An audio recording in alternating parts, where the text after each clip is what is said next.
Yo, what up? Welcome to a very special night on the FNS podcast, J Sideline edition. What we doing tonight? Doing a live coverage of the NFL draft. And Tennessee is on the clock right now, and they about to make their pick. I don't know if y'all can hear that in the background or not. Tennessee selects Cameron Ward. This was expected. This is what was the most hyped player, quarterback coming out of the draft. Not the most hyped player. But yes, Jay Sideline, another episode, man. Shout out to FNS family. Freeze Corner, Wives Unscripted, and the FNS podcast. Yeah, so we just covering it live, giving live reaction, man. Not too surprising about this. This is what was expected to do. Personally, I feel like Shedeur Sanders is a better quarterback than he is. Cam Ward is just more talented than what he is. And so they hoping for that talent to cash in. And it looks like Jacksonville just traded up to get the number 2 pick in this draft. This sounds like this could be Travis Hunter. This sounds like this could be Travis Hunter.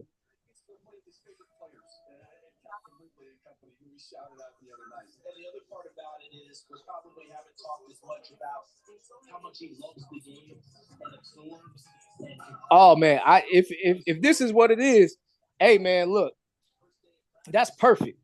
That's perfect for us. I mean, it was a dream for him to slide to us. Anyway, I'm interested to see what we gave up.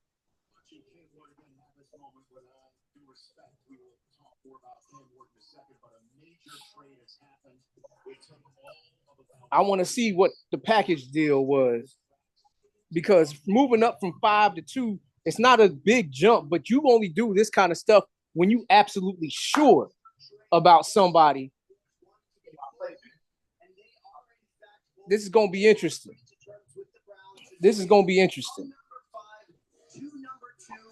Gave up the 5th, the 2nd, the 4th, and next year's first round pick. I'm not sure I would have did that, man.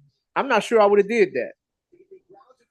Just to get the 2nd overall pick, or 4th and the 6th. I wouldn't have did it. Personally, I wouldn't have did it. I wouldn't have did it. But if you do this for anybody, you do this for Travis Hunter. I mean, I don't know what else you do this for. It sure feels that way. I don't know what else you do this for. I mean, Jacksonville, we could use another weapon to throw the ball to, and he can come in and play some corner. That's 2 voids that we need, that fills what we need. So we'll see what this is going to be, man. If this is somebody else, I'll be surprised. Right? Did you just talk about an ecosystem there? Look, he wants great players. That's what you want in all of that. I wasn't expecting this. If anything, I was expecting us to trade down. I was not expecting this. You say hello to Jamie Erdahl right now here on the stage with the first overall pick in the draft. Tim, you got a lot of number ones in your life. You started with man, look. Man, look. This is the part of the draft that kind of like annoys me, because they drag this out just for the show. But when you trade up to get a pick, you know what you're doing, man. You know exactly what you're doing. You know exactly what you're doing and who you're doing it for. This is the thing that you do to make sure that nobody takes the guy that you really want.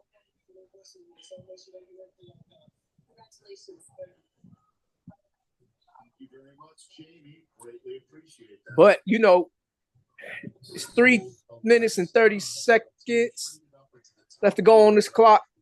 They showing the video, they hugging and stuff like that. So, I mean, the pick is in. The pick is in. The pick is in. In Jacksonville, the pick is in. The Giants are now on the clock. They know who it is. We're about to hear who it is here. And Joel, we got to throw to the stage to get Cam. Come on now. Go ahead and announce it, man. This is the part that gets a little annoying. But anyway, back. I guess I got to say more about Tennessee, man. Yeah, getting Cam Ward over there. You hope, as a Tennessee fan, this translates to him being somebody in this league that will be able to compete with premier quarterbacks in this league. Can't say Tennessee is necessarily set up to do all of that. Best receiver option being Calvin Ridley. After that, the tight end, he got one of those names. He got one of those names. I don't know how to pronounce his name exactly, but he's a good receiver. Outside of that, I mean, their offensive line is solid. So we'll see.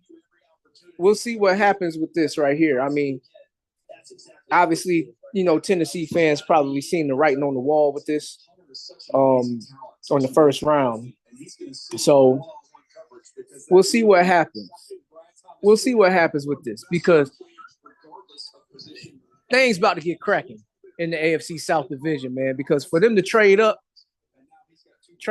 they got to be going to go get Travis Hunter, man. They got to be going to go get Travis Hunter. I don't see it being nobody else. They got to be traded. And I don't know why they dragging this out. It's been saying that the pick is in for the last 2 minutes. Trying to get assets for next year. We'll see. This looks like they're taking in this quarterback class and saying they don't drop down. All right, here they come. Go ahead and make the announcement. Man of the year from Jacksonville, and he's flanking the commissioner. While we are here tonight to celebrate the 32 young men entering the NFL, I'm honored to take a moment to recognize a player who's made a profound impact on and off the field. The Walter Payton NFL Man of the Year Award, presented by Nationwide, recognizes one player each year who best represents greatness and compassion both on and off the field and in the community. Tonight, we are proudly joined by the 2024 Walter Payton NFL Man of the Year, Eric Armstead.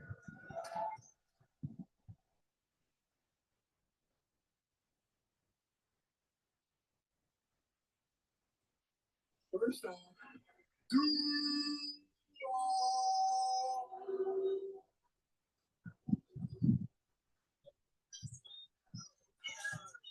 to the commissioner. Thank you to the Payton family and the NFL. That whole Duval chant, man. Look, let me tell y'all something, man. They stole that. You know, that was something that was shouted out on the radio stations in Jacksonville on 92.7. 92.7 hip hop to beat jams. I used to shout out Duval, and then that just became a thing. It was only a street thing, a hood thing, and then it started to expand, and then it just became a Jacksonville thing. So we'll see what happens with that, man. I mean, if you ask me, they milk it too much, but you know, it is what it is.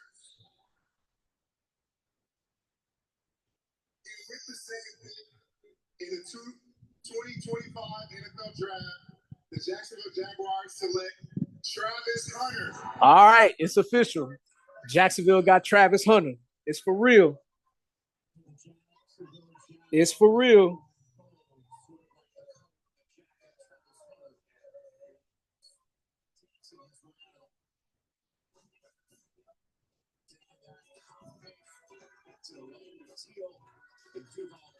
And the Jacksonville Jaguars move up 3 spots. Trade next year's first round pick and other considerations for the unicorn in this year's draft. Last time he was taken second overall. Man, this is crazy.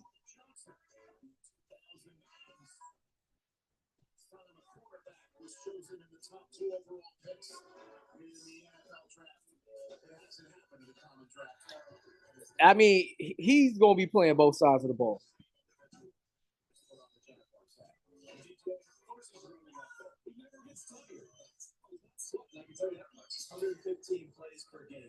Oh, snap. Man.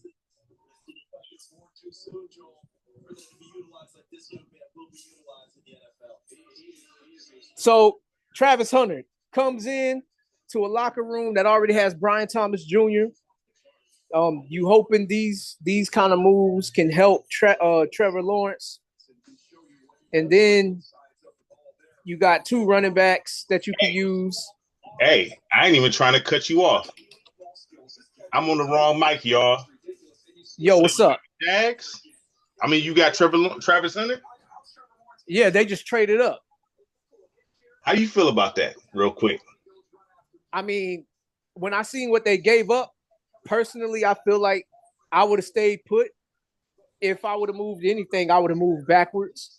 But if you move up for somebody, it's got to be somebody that you completely sold on. And so Travis Hunter being a two-way player, filling the void at wide receiver and can play some corner. I mean, I'm all right with it for now. I'm all right with it for now. All right, I just wanted to check. I'm gone. Right. Hey, is you on? Oh, never mind. He gone. Huh? Say it again. Is you on or you still doing other stuff? I'm doing. I might pop in and out depending on what's going on because I already told you what I'm doing. So okay. So this Jay's sideline. I'm just. Well, you always own it though. You always own. I might interrupt every now and again though. All right. I didn't know what to expect, and I'm excited that it came. So, I wanted to drop yeah. I'm too excited. Yeah. What do you feel like? Congratulations, Travis. Yes, ma'am. Thank you. Born in West Palm Beach, now going to be employed in Duval County, and boy, they're playing possums.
All right, y'all. Sorry for that long pause.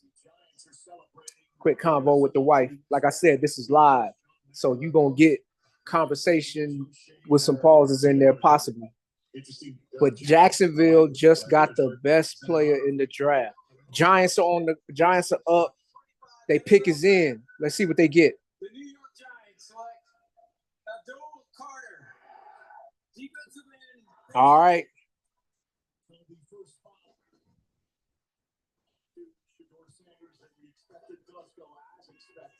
All right, here we go. The G-Men. This is my best man favorite team. He from Queens. Best man from my wedding. What is he wearing? Is that a dress? Is he wearing a dress?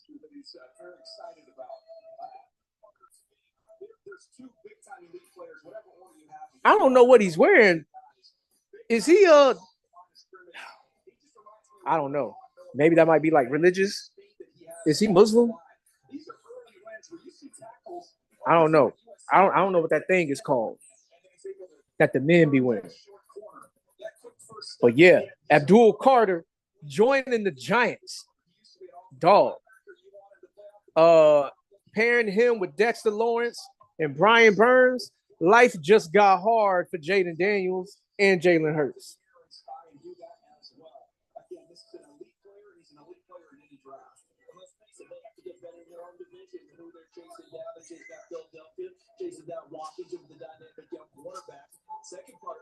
This is going to be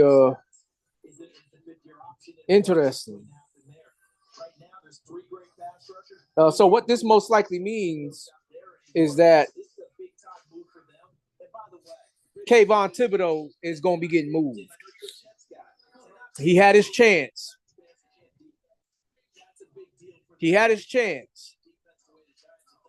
But now he gonna be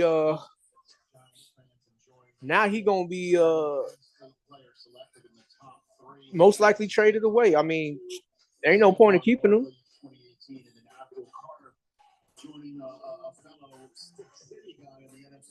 Dang, that's pretty hard right there. Number 11, more at Penn State, LeVar Arrington, Navarro Bowman, Michael Parsons, and Abdul Carter. Hey, man, look. This is going to be interesting right here. And he was that disruptive behind the line of scrimmage. He's only going to develop in terms of his pass rushing moves and the way that he can get after the quarterback. I think he's an elite player. He could have a Micah Parsons-like impact. I really do. I think he could have that in the NFL. I also want to go back to when the season ended. This is one of those things where he was clearly the best pass rusher, and he got linebacker experience, so you can stand him help, and he can put his hand in the dirt too. One man wrecking crew. One man wrecking crew. Type of dude. Well, they didn't trade out. The pick is in, and the Browns are on the clock. Well, here we go. We're barely a half an hour into this draft. Again, if you're just joining us, the Jacksonville Jaguars moved up. This is going to be something that just think about it. Dexter Lawrence causes enough havoc by himself, and you add him with an edge rusher like Brian Burns from last year's trade. Then you got Abdul Carter. The right defensive coordinator with this front can get pressure on anybody.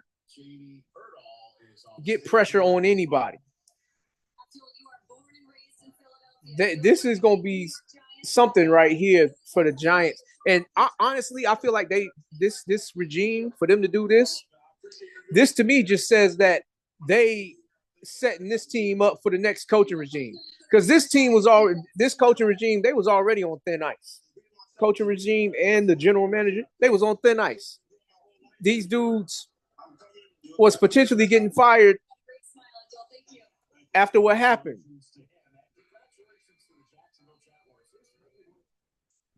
They definitely traded, letting Saquon go. Letting Saquon go is kind of crazy. Not kind of crazy, wildly crazy, because you think that he ain't worth it. Small business days are back. Our experts closer than you think. Yeah, that's great. Nice surprise, huh? Ready to help. Serving of deals, advice, wherever you are. Even on the job. Hey. Hi. Making sure Bruh. Let's take a look. it's good to go. So the Giants got they pass rusher. Don't wait. Get started today. They offense, though, man, I really hope Jameis Winston wins this quarterback battle, man. For them, I really do. Because Jameis Winston, because he is a gunslinger, he's not afraid to sling it across the yard. It's going to come with some mistakes, but he's not afraid to sling it across the yard, man. And Malik Neighbors needs somebody that's not afraid to throw him the ball. And if you're going to get anything out of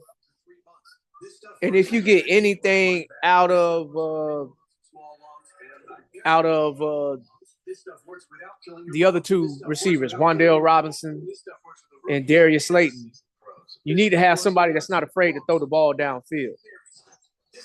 So This stuff works. Why do NFL players choose to sleep over smart bed? I like to sleep cool. I really hope that that's what they do. I really like to. We both get what we want. Meet the Sleep Over Climate Cool Smart Bed.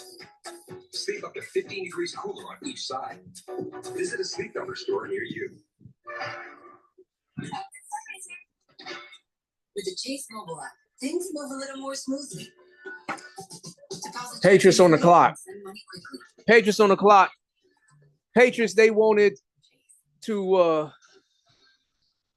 most likely was going to be the first team to draft the offensive lineman. We've been hearing about Will Campbell a lot. Will Campbell, the offensive lineman out of LSU, the biggest thing with him is having really short arms.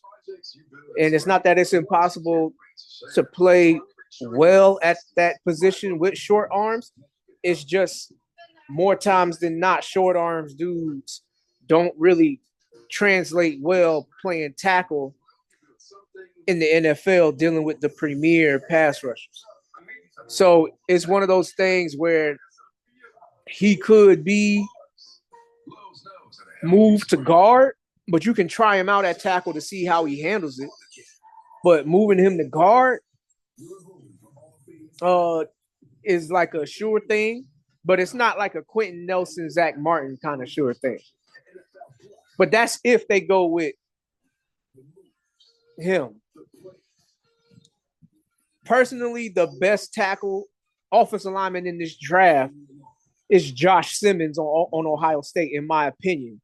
He just got hurt, and if his medicals didn't clear, that can cause him to drop out of the first round and be a later pick in day 2 possibly. But you know, Armand Membu, he's the other tackle that probably is the best pass protector, even with Josh Simmons there. But Josh Simmons, he's just better at doing both, pass protection and run blocking. The commissioner is the 6th overall pick, is in the process of being made in Vegas.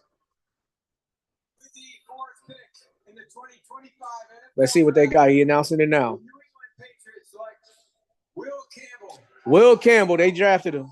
They drafted the lineman.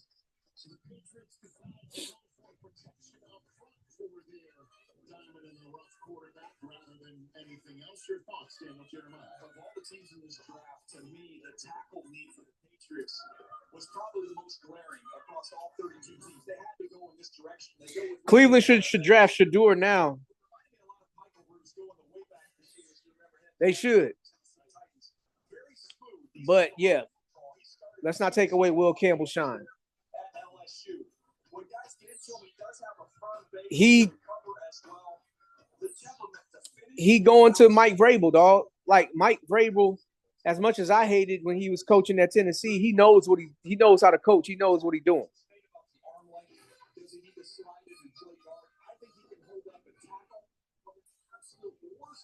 We need to see what he gonna do with this guy. We need to see what he gonna do with this guy. And you know what? Not even trying to be funny though. Like defense, a lot of times when they get really great pass rushers and whatnot, they move them around on the field. I don't know if we'll ever see the day where offensive line will get treated that way, where they just move the best offensive linemen around like that. But when you got a premier lineman that you can do that with, I really wonder if there will be anybody that would like entertain something like that. But Mike Vrabel going back over there being his Patriots, him and Robert Kraft, and having that resume of what he did with Tennessee when he was there, they're gonna eventually be all right. They ain't gonna be nothing this year, but they should be all right. I mean, and when I say nothing, I don't mean like I don't know if they're gonna make the playoffs or anything like that. You know, between the Jets and the Bills, I think they got that division sold up. But you never know. You know, you never know at all.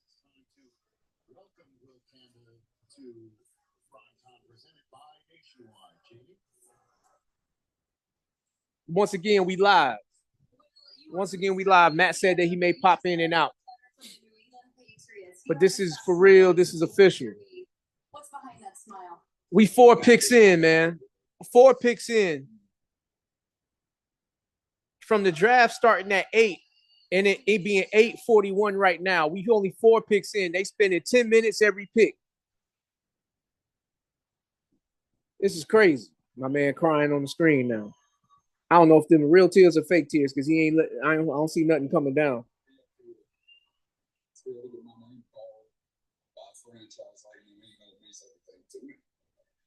We can feel that. We absolutely can feel that love. You are brought to New England to protect Drake May. What kind of tone are you going to set on this offensive line? I'm going to fight and die to protect them with everything I've got.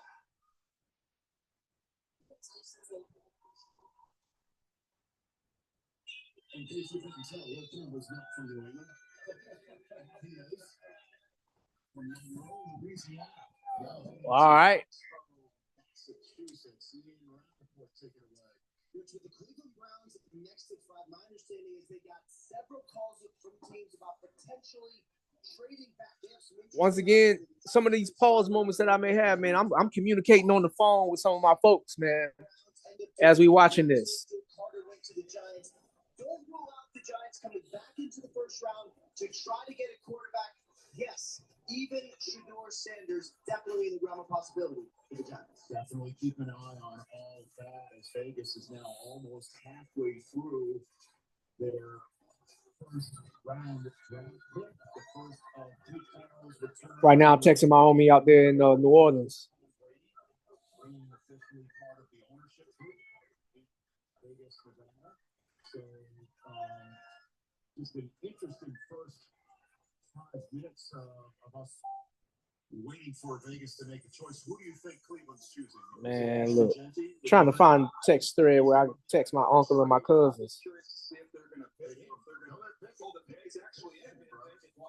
Gentry's my highest rated player, but they have a glaring tackle need, and they have other options out there. Armand Membu is out there. Kelvin Banks from Texas is out there. So that to me is a position they have to address, which I'm sure is why they were thinking they could move down, just because there's guys they could move down and get at that position of need. So probably just didn't get the value they wanted. So we had all right. Browns on the clock. This is the team that traded back with Jacksonville at number 5. Let's see what they do. They should get Shedeur, maybe.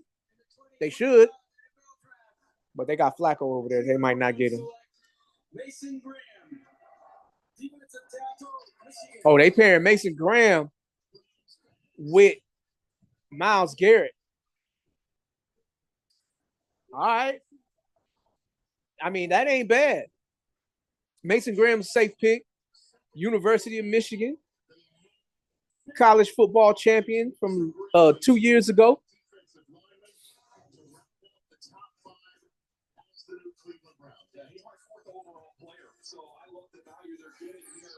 This is a guy with a wrestling background who is unbelievable against the run. You cannot move him at the point of attack. He plays with incredible. All right. You pairing him with Myles Garrett, dog. So if he reaches to what he was in college, I mean, that's just going to continue the trend of the AFC North being the defensive division. The toughest defensive division historically in the NFL. Just off of the Pittsburgh Steelers and the Baltimore Ravens alone. And you add Mason Graham to that, man. The best defensive tackle, interior defensive lineman in the draft.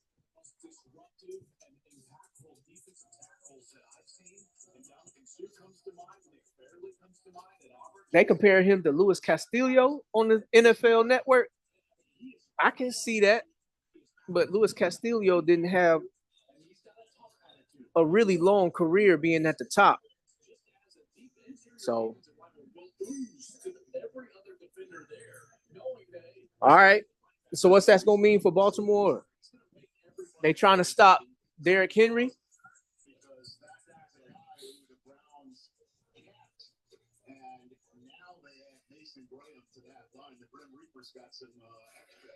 And remember, that was obviously no longer there. They needed help from the interior, but go to the division they play in. Who's the most dominant team in the AFC North right now? The Baltimore Ravens. What do they do? First, last, and always. Run the football with big people coming at you all the time. You've got to hold up in those circumstances. And Pittsburgh has got their line better. They want to get back to running the football before consistency. If it was me, though, I would have went Shedeur. I would have went Shedeur there, man. That's what I would have did. Think about it, man. Watson, he's already going to be hurt, missing some time, so they brought back Joe Flacco. They brought back Joe Flacco.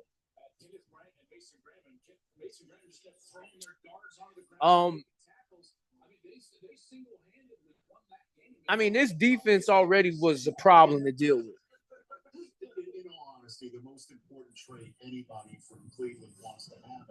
But to have him paired with to have him paired with Myles Garrett, that's a pretty great matchup right there. Thanks for that. I just wanted to Jamie Earl, take it away. Mason Graham, you are a Michigan man, but did you just make nice with the state of Ohio? I guess so. I mean, that's where my future's at. I'm going to do everything I can, put Cleveland back on top. You hang up that phone call and you know you're about to line up next to Myles Garrett every day. How does that sound? I mean, it's such a blessing. He's a fierce competitor. I want to play with guys like that. And yeah, he's the real deal. So, congratulations, Mason. Appreciate it. Man, look. So we were talking in mock draft world, right? Jerry Jeudy, David Njoku, you're going to be able to get somebody a running back. And then everyone was sharpening in Ashton Genty to Vegas, and lo and behold, Vegas took about 3 minutes to make their pick. And I'm wondering if it is, in fact, for Ashton Genty. Yeah, I thought there was a good chance Ashton Genty could be gone. They have the opportunity to pick him at this point in time, as well as some offensive tackles out there. The Jets have been on the clock almost the last 5 minutes for the first pick of the Aaron. All right, y'all. They pick is in, man. Shut up.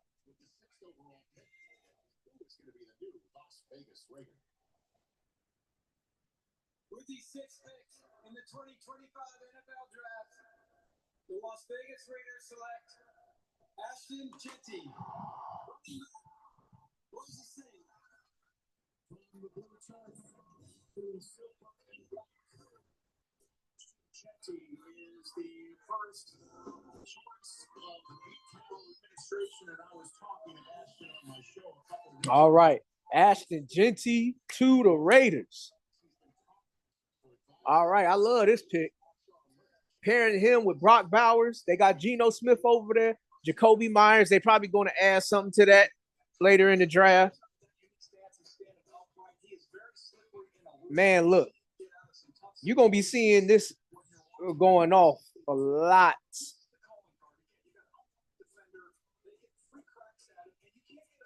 They got 2 tight ends over there, too. Don't forget about that. Brock Bowers and Michael Myers. Michael Myers. Both can block. Notre Dame tight end and that big Georgia, that historical rookie tight end season that we seen last year with bummy quarterback play. Now they got Geno over there with no running back over there.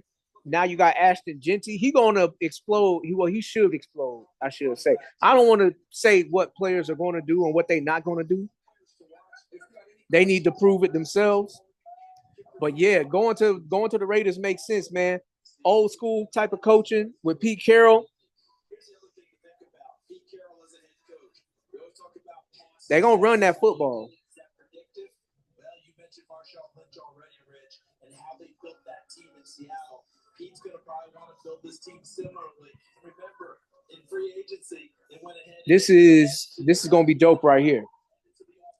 Ashton Genty, dog. Like, if anybody watched him at all, one man wrecking crew. And if you think that he only did this because he played at Boise State, look at what he did against Oregon. Oregon had a hard time with this dude. He had a hard time with this dude. The only thing Genty didn't do was he didn't run his 40-yard dash that people may try to be picky about. Yeah, he didn't run the 40-yard dash. Well, so what? 40-yard dash don't make great football players, man. It just means that you straight line fast. And it's not like he's going to be slow. He could be 4.5-ish. Remember, Dalvin Cook ran 4.5, and he was running away from folks in the league. Leonard Fournette ran 4.5.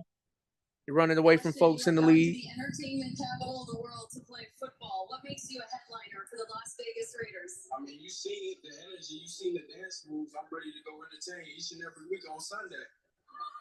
The commissioner of the NFL just picked you up in that hug. Is that the last man that's going to try to tackle you in the NFL? Nah, I don't think so. Man, look. So there goes Ashton Genty. The Jets pick is in, and we're going to get that when we come back. Jets pick is in.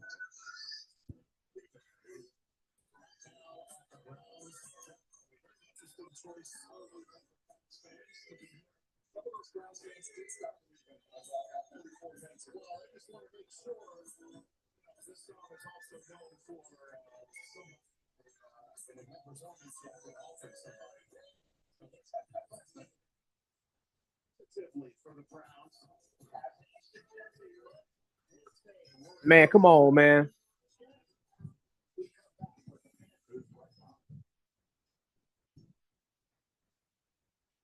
All right.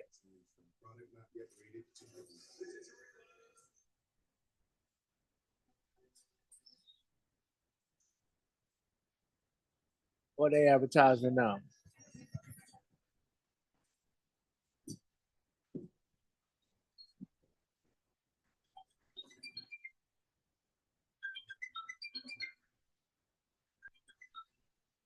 Hello? JD, it's Coach DQ with the Commanders. You ready for this? Been ready, Coach. And I already know. You've been building for this Your whole life.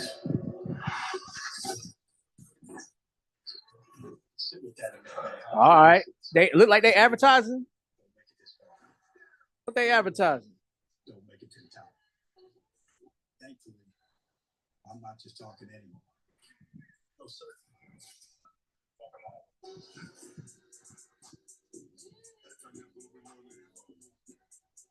They advertising the bundle.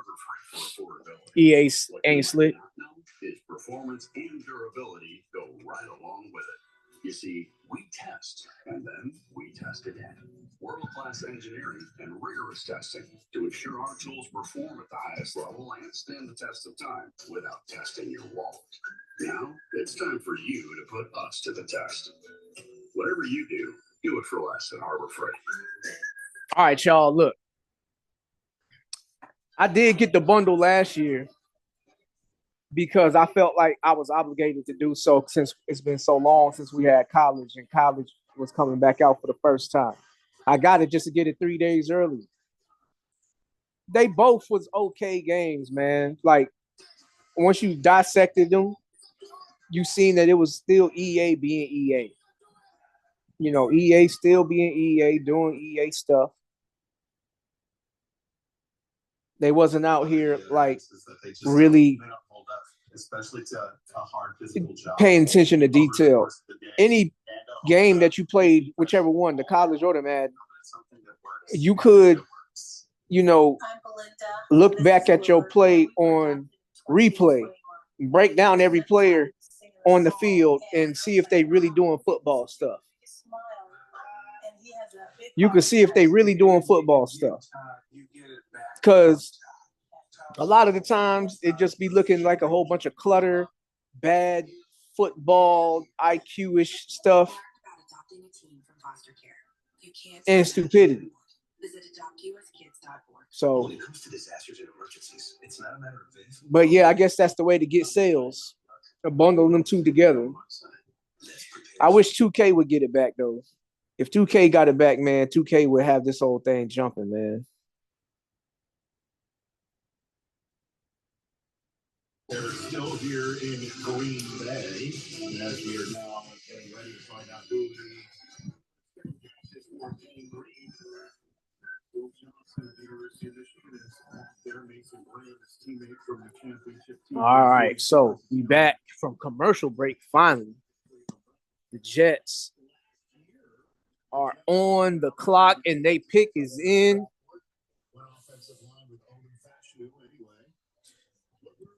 What's going to be the first selection for Aaron Glenn, head coach for the Jets?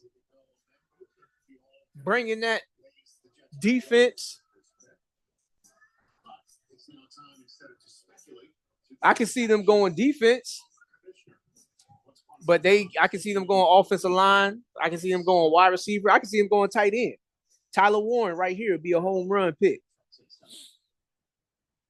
With the 7th pick in the 2025 NFL Draft, the New York Jets select Armand Membu, tackle out of Missouri. Best pass protector in the draft. So here we go. This is all about protecting Justin Fields.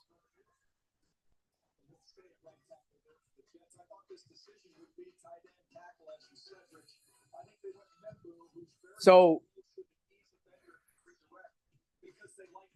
I heard some stuff that they might be trading away Bryce Hall. I wouldn't do that.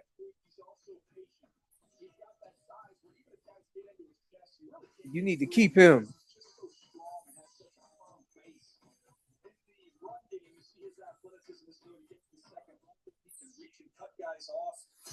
Let's see here. It's time for next gen stats powered by AWS. When you talk about athleticism, how about this? All the way at the very top of the charts here with this athleticism score over. All right. Guys, that was with the Philadelphia Eagles when Jason Peters was there. They're body doubles for one another, what they look like. No, we heard Don't Stop Believing. And Dan Mosini's favorite team went, hold on, wait for it. Never owns it. Man, see, I hate this crap. You come back for one pick.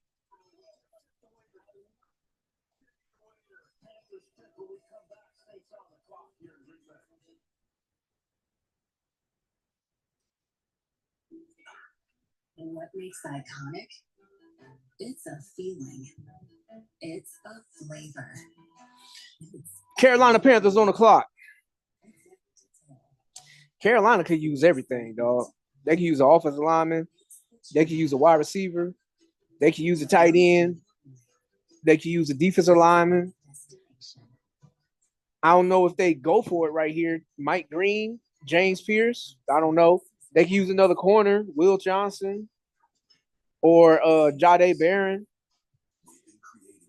because they already got J.C. Horn over there. I like J.C. Horn. J.C. Horn is ready. They could probably use a safety too, but it's probably not a desperate need. So for them, I would say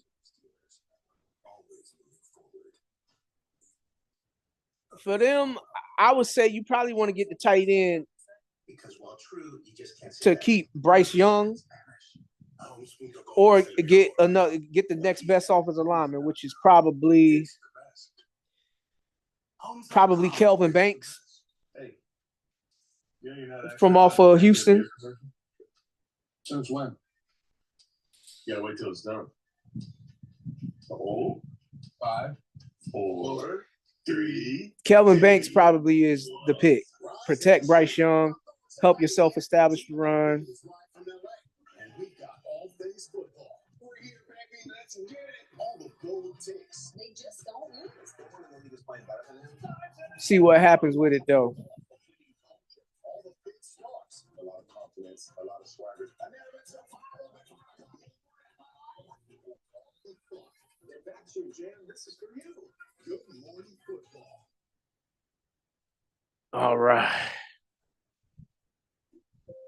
Did you really need to buy 2 candles? All right. I can't help it. 2 for 1.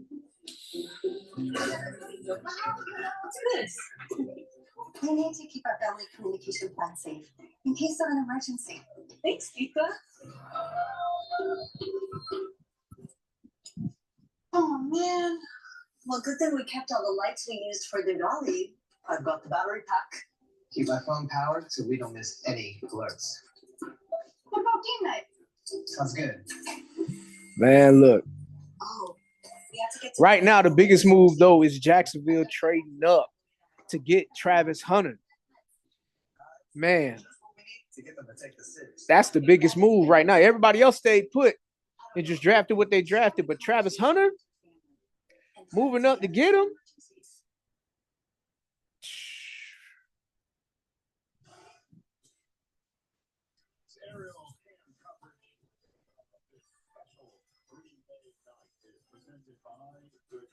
They can get creative with that, man. Brian Thomas and Travis Hunter, man, that's going to be interesting to see. All right, so they back. Carolina on the clock again. Offensive rank 23rd. Defensive rank was last. Dang, man, they did them like that. Putting their business out. I mean, it's not like the whole league didn't know. They ain't winning that division no time soon. I think Atlanta going to take that joint. Between Atlanta and Tampa Bay.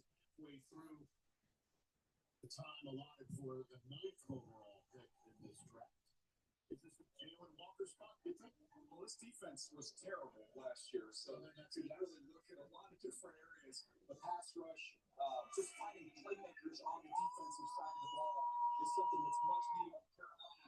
You also have Bryce Young, who, man, what a kick save. After he got the chance to catch his breath, back and play better. You could also try and give him a little sugar and give him somebody that can make some plays for him as well.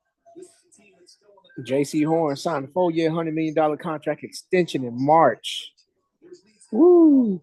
They keeping their young squad together. They should have kept Brian Burns over there, if we're being honest, dog. They would have kept Brian Burns over there.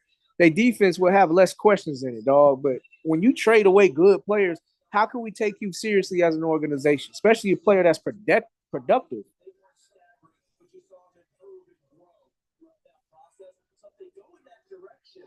You're saying, hey, we're giving you one more, we'll give you another opportunity. Maybe he gets him somewhat on offense, but I really thought it would be a defensive pick. Mason Graham, he's off the board. This is what I had in mind. Here's the commissioner with the 8th overall. Jalen Walker is a little overrated for me, man. If they go Jalen Walker, they not saying they won't work out, but that's talking about betting on hopes and dreams, literally. Ooh. Teteroa McMillan. I ain't mad at that for them. I mean, there's somebody for him to throw the ball to. Hey, yo, man, this dude is Mike Evans, dog. This dude is Mike Evans. Just telling you right now.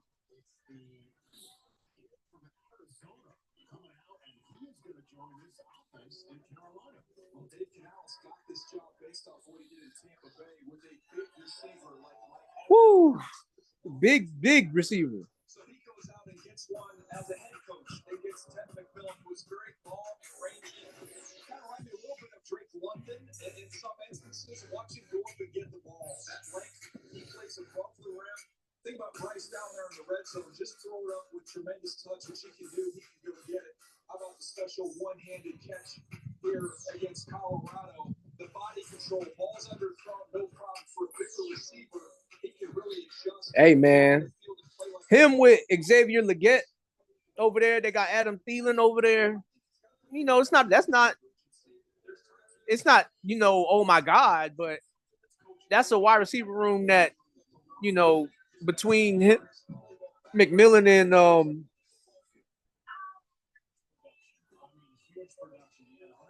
with him and the Legette, they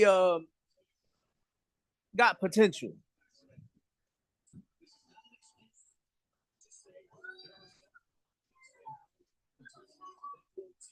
Man, look.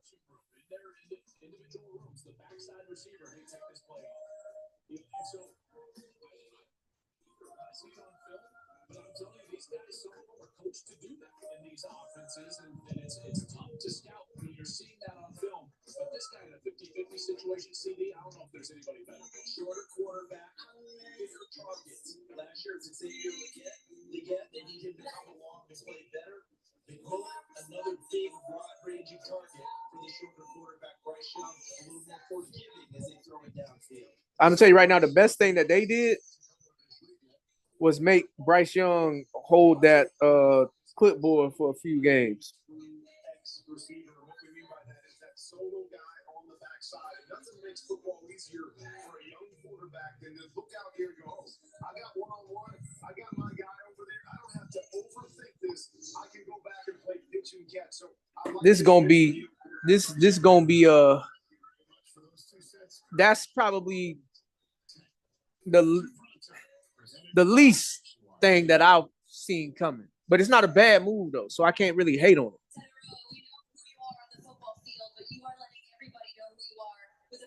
To your heritage tonight. Why was this important to you? Oh man, everything I do is not only to glorify him, the man above, but to put on for my Polynesian people. So shout out to all my Polynesians, man, we did it. You see this Panthers fan base right here? They gotta come on, man. They got a big face of Bryce Young back there. What kind of magic are you guys gonna make? Hey, I'm gonna tell you right now, that Cali connection will be something different, I promise. Congratulations, Cetera. Thank you so much. All right. Ian Rappaport, take it away, sir. Rich, with the Saints poised to make the number 9 overall pick, worth noting Derek Carr's future is very much in doubt for the New Orleans Saints. Dealing with a shoulder injury, still has not yet made a decision to consulting with several experts whether or not he's going to have surgery. They do not know if he's going to be ready or if he's going to play at all in the 2025 season. That brings us around to the quarterbacks. They did all the homework on the quarterbacks. Be surprised if Shedeur Sanders was the pick here, but several other quarterbacks they like in this round. Well, there's Shedeur at the crib, as Brian called it. In Texas. Man, Shedeur getting did dirty, dog. Rich, just based on my conversations, either it's the longest count of all time or the Saints liked Tyler Shook and Jackson Dart just a little higher just based on the overall package than Shedeur Sanders. Thank you very much. Ian, your sense on this? I've talked to a lot of folks around this quarterback situation. I try and see who's doing the most work. Now, it's one thing with a Travis Hunter to maybe try and play coy and lay back and just meet with him at the combine.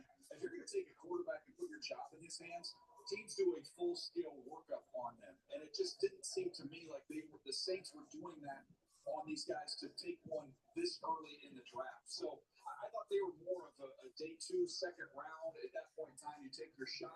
Man, look, they talking about the New Orleans now. They on the clock. They pick is in. Last time I heard someone ignore a quarterback so publicly, where the quarterback was shocked that he was taken by the team. Just Jay Cutler. But Mike Shanahan ordered his people to stay away. Man, look. Work up on his own. And then they took him as a surprise to everyone, including Cutler. Well, Bears are 4 and change into their allotted time for the 10th overall. The Saints, man, look, they got Derek Carr and they got Spencer Rattler over there. Derek Carr, I think they said somebody he might not be playing because he's hurt. His future is in doubt. They got a couple of wide receivers over there. They about to announce it now. NFL draft. The New Orleans Saints select Kelvin Banks Jr., tackle, Texas. Okay. They went offensive lineman.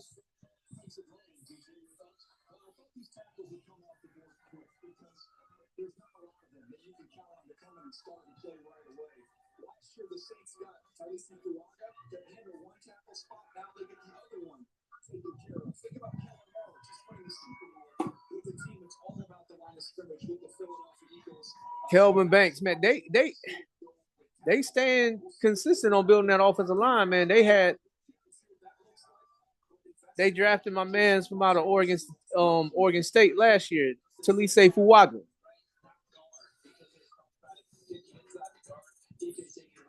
Yeah, very balanced in pass protection. Really, just the Georgia games were the ones where he struggled. The rest of the team is pretty consistent. He's a forward mover.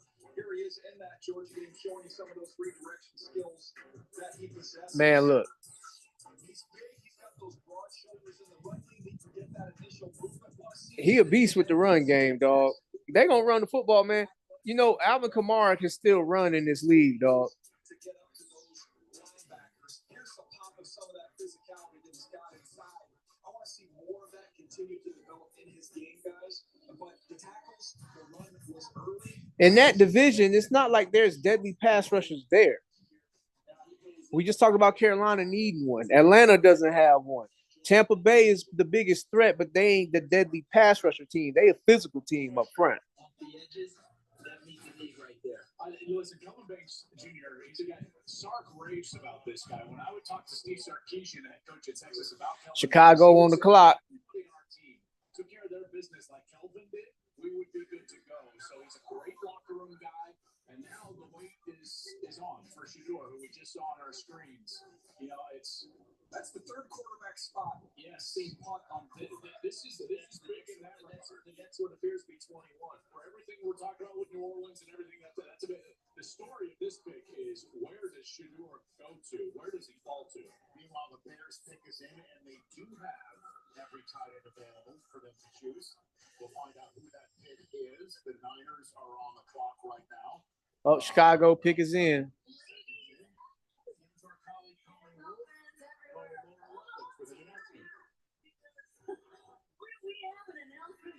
Oh, snap, man.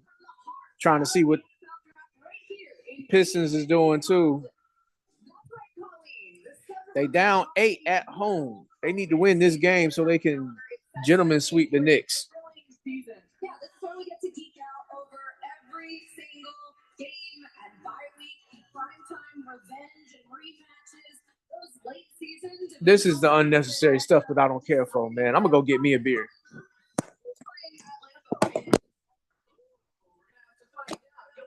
Soon, okay? How about these rookies, the players who are drafted here tonight? When and where do they make their NFL debuts?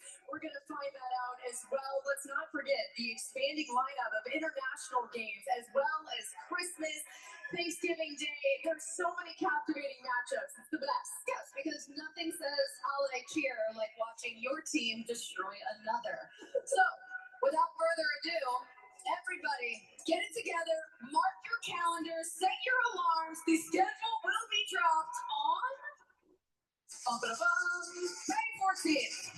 There we go. Lock it in.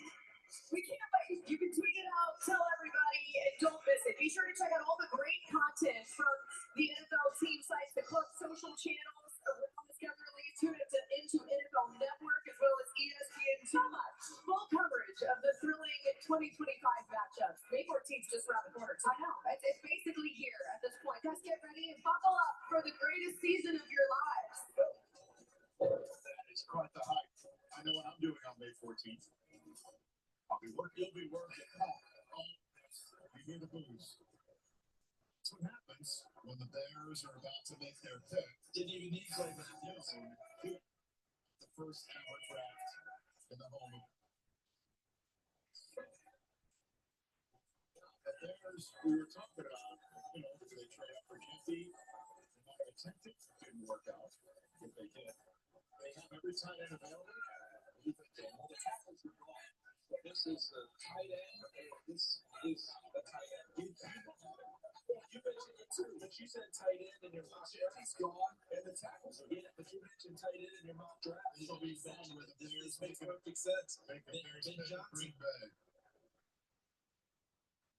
Yesterday, the NFL family lost a true legend, Bears Hall of Famer Steve McMichael. My heart is with the McMichael family during this incredibly difficult time. Missy, please know that you are in our thoughts and prayers. Mongo's remarkable contributions to the game and the community will never be forgotten. His legacy will continue to inspire generations to come. 50 years ago, with the fourth pick in the 1975 NFL Draft, the Chicago Bears selected one of Steve McMichael's teammates and closest friends, Walter Payton, running back, Jackson State.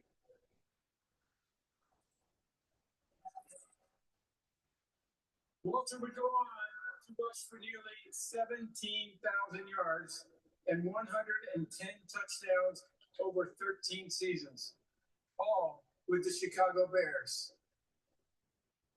As you heard earlier, the NFL continues to honor Sweetness, not only for his performance and excellence on the field, but also his commitment to give back to his community with the Walter Payton NFL Man of the Year Award. Okay. Back in the building. Chicago making their pick just now.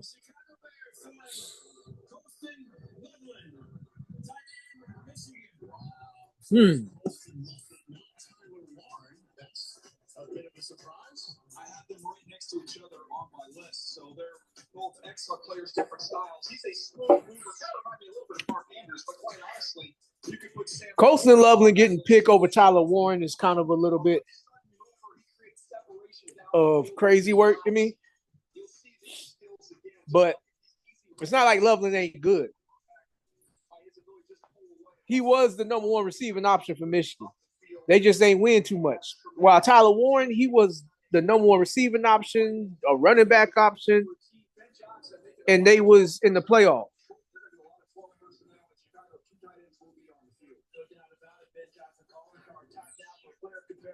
Presented by Homes.com. We've done your homework, and I mentioned it in our pregame show. This is my favorite player in the draft. I love Colston Loveland. Everything about him. I copped him to Tyler Eifert. Before injuries, Eifert, 2015, 13 touchdown catches, and was unstoppable in the red zone. You notice the ability to split out, run routes, beat people one-on-one. It's all from Eifert. He is a better run blocker, but outside of that, dog, I don't think he's better than Tyler Warren.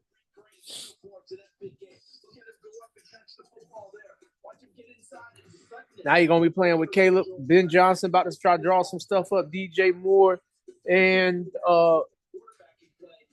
the first round pick from last year, Adunze. He is a great player. He's unassuming. He works hard. He's terrific in the locker room. And one of the things I love about Colston Loveland is he can create his own space. That's not always the case for tight ends. He runs very clean routes, and then you can put him anywhere on the field. You want to line him up singled up on the outside? Great. He can win one-on-one. You want to line him up in 12 personnel as a double tight end and have him block back on power? Great. He played for Jim Harbaugh. He can do that. So he's a versatile guy that's going to help this offense do exactly what they were able to do for Ben Johnson at Detroit. Caleb Williams has got some easy completions. Kudos to the Packers fans again, booing the Bears, then being quite respectful if we were remembering Stephen Michael for Peyton. And then what's that over there? It's the 49ers. Cowboys.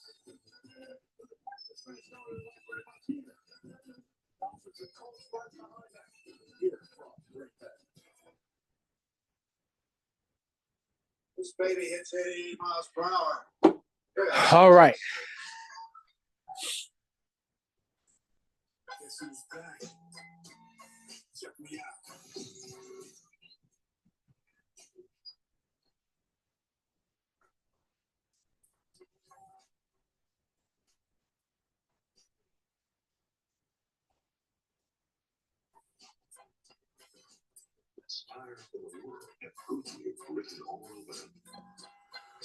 All right.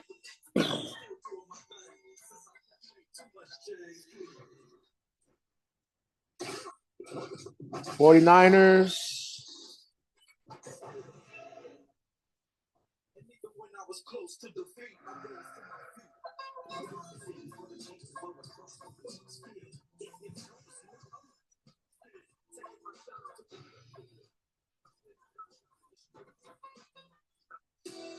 You might know Harbor Freight for affordability.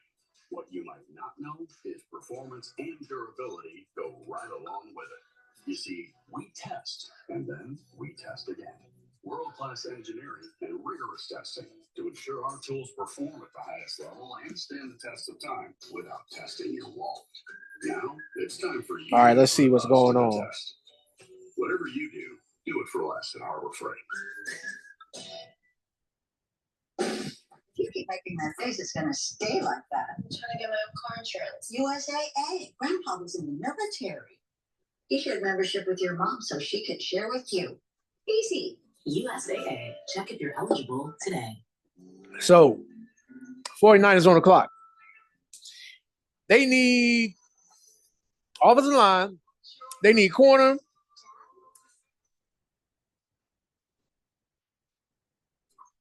They can use another defensive player.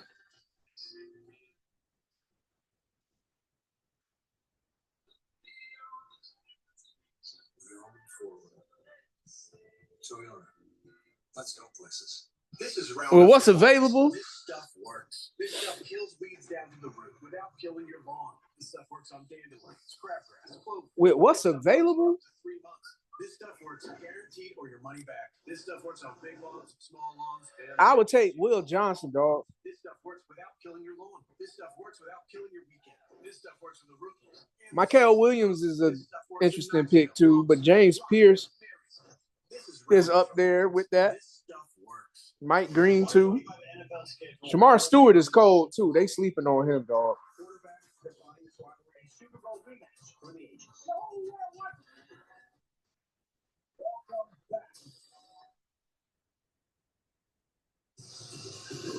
If you look at the green room built by Lowe's, the Niners pick is in. The Cowboys have 4 minutes left, and I gotta be honest with you, can't. The Niners are going to take Tyler Warren, obviously, with the great George Kittle sitting there getting ready to get. There's Matthew Golden in that green room right now. Tyler Warren dropped for them at 12 if they so choose. Same thing with Golden because he's sitting in the green room and the Niners are clapping for one would think. Another player there is the general manager, John Lynch, with celebrating the latest San Francisco 49er, 11th overall. Your thoughts? Well, this is an important draft for them. I mean, you look at all the losses they had over the offseason. They need to nail this draft. Let's send things to the stage. Please direct your attention to the main stage video screens for a special message from United States service members stationed at Yokota Man, here they go. in Japan. They're just doing too much, dog. United States Forces Japan. I'm Sergeant Mitchell Johnson. We just got through 10 picks, and it's coming up on an hour and a half. We're proud to announce that this year we are celebrating our 250th anniversary. We're grateful for the opportunity to partner with the NFL Salute to Service and the USO in introducing the San Francisco 49ers 2025 Draft Day. With the San Francisco 49ers draft pick, back to you in Green Bay.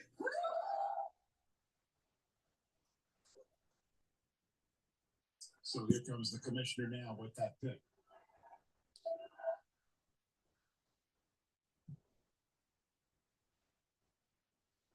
Chance of USA mixed in with the requisite booze for the Niners here in Packer Thank country. you to our men and women who serve in the United States military for your sacrifices to defend our country's freedom.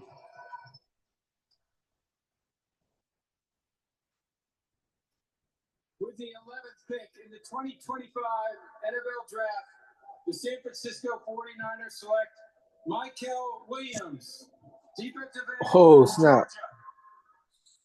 Daniel? Yeah, Nick Bosa gets a running mate on the opposite side there. Leonard Floyd is gone. He departed in free agency. They also lost Hargrave, the defensive tackle. So they needed to invest, I thought, either in the offensive line or the defensive line. And then Michael Williams, they get someone who, if he'd been healthy through the entire year and through the process, I don't know that he would have even got to them here with the 11th overall pick. He got a little mixed up in the opening game against Clemson and wasn't quite right. Although you saw the flashes as the year went along, big time upside. I mean, he is going to be the first one off the bus, and that's saying something when you got Nick Bosa on your team. He is a big time, great looking dude. He's got Texas saw the flashes. Yes, they did. There was those flashes. They just weren't consistent. I think was health related. But he's very long. He's got long arms, and he uses that length. Here he is as a rusher. You see that long inside arm, able to get through and get to the quarterback. I like the idea of widening him out more. He had a lot of tight alignment. Michael Williams.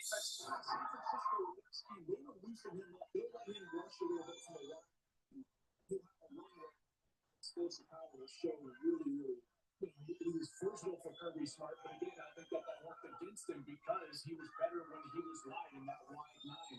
That ankle injury definitely slowed him down. But if you talk to the people around Georgia, they will say he was a great locker room guy. You know that John Lynch loves those type of guys. Listen, They need a corner, bro. I just don't think you can go wrong. And you could see having lost Greenlaw and Ofunga to the Broncos in free agency, they had a piece up front, an edge rusher for Robert Saleh, who's the defensive coordinator again. So the Dallas Cowboys, I've heard this before. Jerry Jones took his time. They were the first team to take it under a minute tonight in the first round, and they were celebrating in high five. Listen, Dallas is on the clock. if you told them coming into the draft, Matthew Golden, Tyler Walker, Jalen Walker would all be on the board for them to choose, and he might be going somewhere else than all of those three as well. So we'll find out who the Cowboys are celebrating.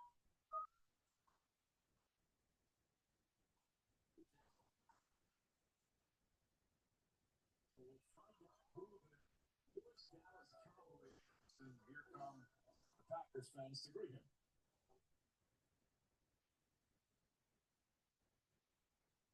The 12th pick in the 2025 NFL Draft. Man, let's see what the Cowboys get. Cowboys select Tyler Booker, guard, Alabama. So it is a guy named Tyler, but it's Booker. They go offensive line. Let's jump in real quick, Charles Davis. Earlier tonight, our colleague Kurt Warner talked about the Cowboys being intriguing. This is what happened with their draft. And when did Kurt fall back on the deck? Will they do something bold, or will they do what they always do and draft an offensive line? DJ, take it away. Back to the offensive line. What is he doing in the offensive line meeting when he says, "Hey, Tyler," and Tyler got him, Tyler Booker. Tyler's still there. You have to be more specific than that. When Tyler's on the offensive line, he was just cracking me up. All right. They get a guard. Wait, what's available on the board? I wouldn't have did that.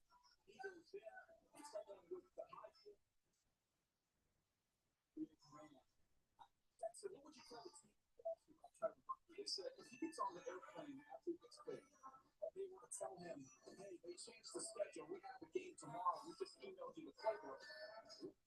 They have the entire playbook memorized, and he'd be able to start the next day. They love this kid. New Canaan, Connecticut, IMG Academy.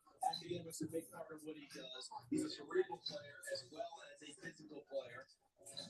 Joel, he talks about what he wants to do in a ball game is make a guy question whether he still wants to play football by the end of the day. And the way he hits on people and does things. And DJ, when you talk about all these Tylers on this offensive line, I'm going to tell you guys, this feels like a back-to-the-future approach for Dallas. And getting back to that time when they drafted Ezekiel as number 4, Zach Martin moved in at guard. I ain't gonna never hate on nothing in the trenches, dog. I'll be straight with you. I ain't gonna never hate on nothing in the trenches. This is. I wouldn't be surprised if that's going to be the approach moving forward under Brian Shaw. Real quick, Joel, we were at the combine. He did not have a good workout. Had a very poor 10 time. We actually put up a name on the screen and said, "Don't panic." This guy named Travis Frederick had a poor workout. And it worked out well for him, ironically, with the Dallas Cowboys. They want to run the football, man. They will say that he was the most natural leader that they had. He sat with his family on the airplane out here. That was his younger brother Mason that you saw crying in the group. Great family, Mason. This could be potentially be the best guard tandem in the league. The bear hug for your college quarterback in Jalen Milroe and the bear hug for the commissioner. How are you feeling right now? I'm super excited. I'm blessed to be a Cowboy. It's a great tradition, a great offensive lineman. I'm excited to follow suit with all that came before me. You did not allow a sack on your quarterback this last season. Did Dak Prescott just become your new best friend? Oh, yeah, I can't wait to get on the phone with Dak. Getting the protection means make sure he goes clean every single game. I'm just so excited to be a Cowboy. Mike check. So much. Yo, man, what's going on, man? Had to, I'm in here for a second. I'm in. Lucian went to sleep, man. So whatever. You know what I She mean? went to sleep? Man, come on, man. Just leave that alone right there, man. For real, leave that, whatever. She wanted me to be ready and all this and all that. I got ready and she sleep, dog. Man, she must have had a long day. Hey, I got home, tried to be quick, get ready, and then when I'm ready, then whatever. We here though. You know what I'm saying? Yeah. Yeah. Man, look, Shador sliding, dog. He still ain't get picked. He still ain't get picked. They hating on him hard. What do you do? It ain't nothing, man. It's some anonymous coaches that's scared to put their name out there talking about like they was hating on him all throughout the process. You know, they was like, yeah, he saying stuff like he's arrogant and all this other stuff. Worst draft interview I ever been a part of, and all this other stuff, and blah blah blah blah blah. But you hear the players, the former players, like Kurt Warner was like, look at what this dude does. Yeah. Like he's the most, like he's very accurate. He carries the team. He always, is there things that he can get better at? Yes, of course. Yeah, but this dude is a good quarterback. From my eye test, he was looking cold to me. I never said he was overrated. I never thought that. I'm like, well, I mean, he just don't got no O-line. You know what I'm saying? Right. That's all I ever thought. You know what I'm saying? Like, I don't know. So right now they saying that the next team that could potentially draft him is Pittsburgh, which is they pick 21 and we have pick 13 right now. That's it? Golly, man. God. Because right now the Dolphins is on the clock. They pick is in Indianapolis. What kind of draft been going on? Look, man, ever since they turned this into like another like event and they want to do all their advertisements, they want to thank the troops, they want to have females come out and do talking and stuff like that. They drag this thing on. So would they try to have it like the Super Bowl or something with commercials and all that? Oh yeah, it's got commercials and everything. Okay. But it's been like that for like the past 10 years. Okay. Like I remember the draft, the whole first round being done in like 2 hours. We coming up on an hour and a half and we not even halfway done. That's why I was telling you, I was like, yeah, this is gonna be like a 3-hour thing. That's crazy. I mean, look, hey, it is what it is. You know what I'm saying? But since you here though, because they taking their sweet time going in between picks, we could milk some of them subjects. We can maneuver some of those things in between. Okay. If you want. I mean, right now, what subject? Right now, the Pistons is down 5. Yeah, I seen the Knicks went on like a 21-3 run or something mess like that. I'm like, dog. But then right now it's 104.99. From my lens of things, it's 104.99. Yeah, that's what they say on my ESPN. Okay, because I know time be different sometimes. Like it be updating a little slow. So I'm on the app right now, so I can't watch the game. I have to listen to it, then download it to watch it. But okay, so they just must have made a bucket 101 to 104. Yeah, see, mine's in updates. You know what I'm saying? So mine still say 99. But yeah. So I mean, listen, what's gonna kill Detroit is the fact they don't got no offense. Honestly, besides Cade, they need a certified hooper. Besides Cade, who really over there, you know what I'm saying, that you could just give it to and you know what I mean, get it in like on Cade. Malik Beasley must not be popping off tonight because he was trying to be on some Kyle Korver type stuff. Game 1 and 2 or stuff. Yeah, see, Malik Beasley is good and all that, but I wouldn't look at him as a dude I'm about to just give it to and hey, give me a bucket. You know what I'm saying? He 3 for 12. I'm not looking at Malik Beasley like that though. He 3 for 12, 1 for 8.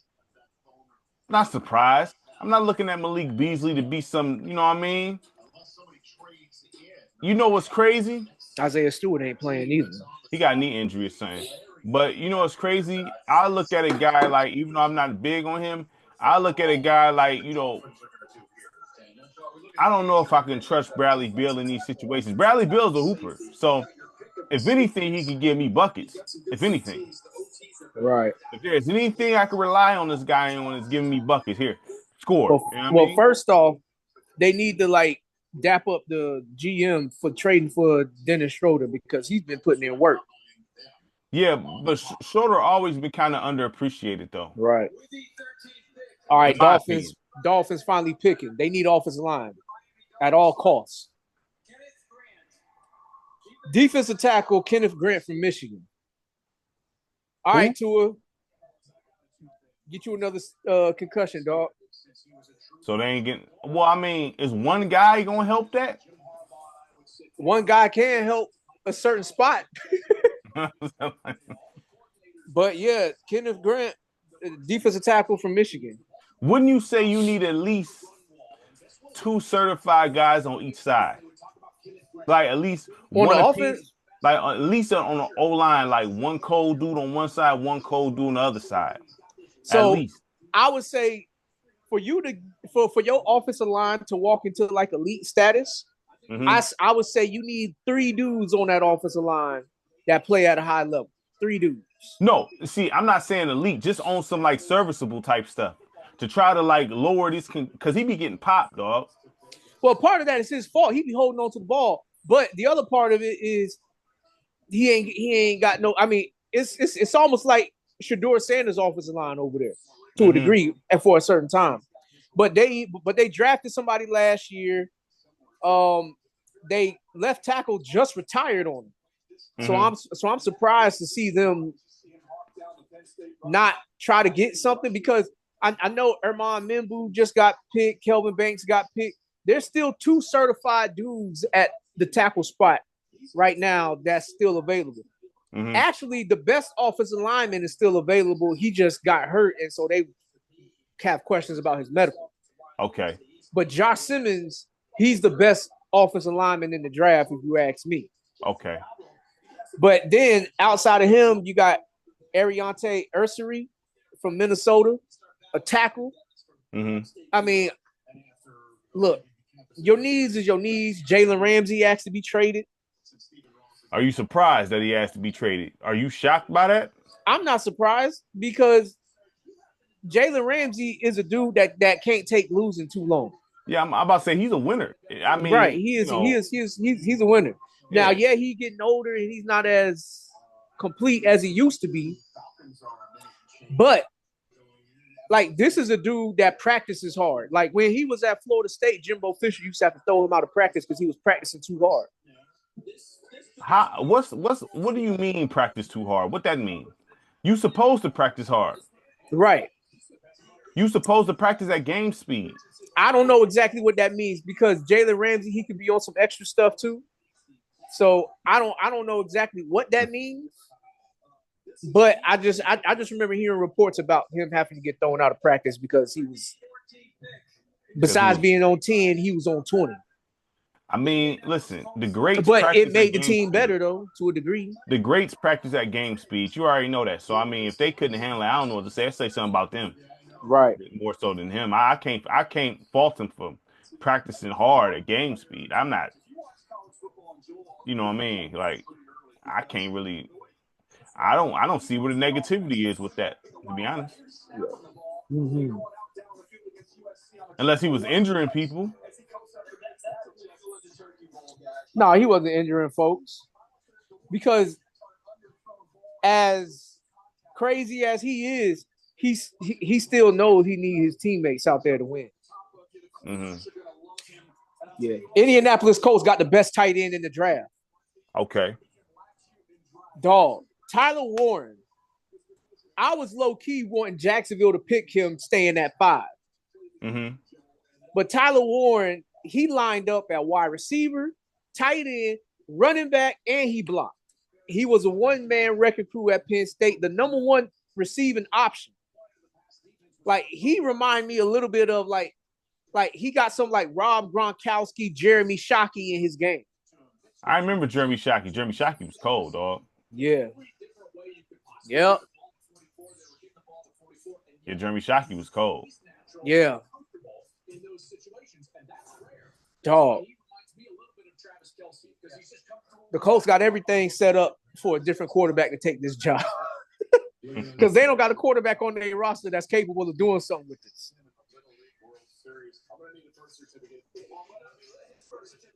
Bruh. Oh, you want to you want to talk about Oh yeah, we can talk about that silliness. We definitely can address that because my man's is crazy, dog. Like I don't that like there ain't no you can't talk your he stepped down, but really he probably didn't step down. ESPN probably tried to do that to make it look good, like they didn't really have a problem with him like that. Because Uh-huh. companies will do that. They let you do the honorable thing, like, hey, to make yourself look good, say you stepping down so it don't hurt your brand. Because if he gets fired from there, whether people like it or not, that does affect his brand. This affects his brand, period. Whatever, you know what I'm saying? But if ESPN let you go, you know, that's not good. It's Right. not good. I mean, I think I heard it. What happened with him and what was it, CBS? What happened with him there? I heard there was some stuff going on there. This is round of Uh-huh. What was the I don't know what it was. I don't know, but either way it goes, what's your thoughts? I know I was telling you on the WhatsApp, what's your thoughts on this? Well, I said I agree with everything you said about yeah. him. Like, you know, being almost 60 years old, going after a 19-year-old, 20-year-old, that's kind of wild work. That's predatory work, dog. I'm sorry. Like that's pretty wild. That's too much on the line, dog. Like what? Logically, what can you have you ever tried to have a conversation with somebody that age? Me personally, I get frustrated real easy with him. You know what I'm saying? Like, dog, like this is how can you really have an intimate situation like that? For me, when I see like the youngsters, and I just like observe what they do, to me they like corny. Like they, I mean, beyond. They annoying. You know, they little kid stuff is like, you know, like only their age group can deal with each other. For real, dog. No, real dog. Listen, man. I don't get it. And then to be attracted to him, I just don't. Because the clip came out, which I already seen this clip. Shannon Sharp said, I don't want to date my age. I want to date my wage. Come on, fam. Uh-huh. You serious? So you saying you tricking, first off. You saying you tricking. That's what you doing. You know what I'm saying? But, like, come on. What's cool about messing with a kid? Like, I could see if he said that she was 30 or something. Okay. That's adult. That's grown. You know what I'm saying? Even though the age gap is still wild, that's grown. 30-year-old woman, that's grown woman. You know what I mean? Well, then again, we both said, both of our wives said on this show that 50 years old is still 50 crazy, dog. They did. Yeah, they did. Didn't they? They did say that. Depending on the look, yeah. So yeah. And so I'm sitting here like, I don't understand it. I really don't. I really don't understand it. Like, I just don't like. Yeah, I don't like because the thing is this, and I feel this way wholeheartedly. How them older cats are, yeah, I like them young and all that. You not just like an older woman not appealing to you. You're not appealing to that young chick. I don't care how in shape you is. You still 56, fam. You know what I'm saying? It's clearly you providing something to that person. She don't like you. You know what I'm saying? At all. And you know this. You got to know this. Yeah. Well, you know. Paying for, like, come on. I can't listen, man. Like, I get that. I get that things is transactional nowadays, but I think I start thinking self-esteem back here. Like, what's wrong with you, dog? Like, you know what I mean? Like, I think predatory, I think self-esteem. Like, she's it's all for pay. You paying to play, and you willing to pay. Is it worth that much to you, Josh? Is it worth all that money? Honestly, is it? Huh? To mess with a 19, 20-year-old? No, anybody. Is it worth all that money? No. There's no human being that on this earth, $25K per cheek, fam. Dog, cut it out, man. Dog, I don't care if she Beyonce. Cut it out, I ain't man. paying that. I ain't paying that. She could be Beyonce. She could be Halle Berry from back in the day. She could be Nia Long. She could be all of them. 25,000 per cheek, Josh. per cheek. So that means a whole, like, the average person doesn't even make 50K in a year. Right. I just want the people to understand this makes no sense. Like, is you can't be down that bad. First of all, like, this the thing. For all these cats that like to deal with young girls because they want to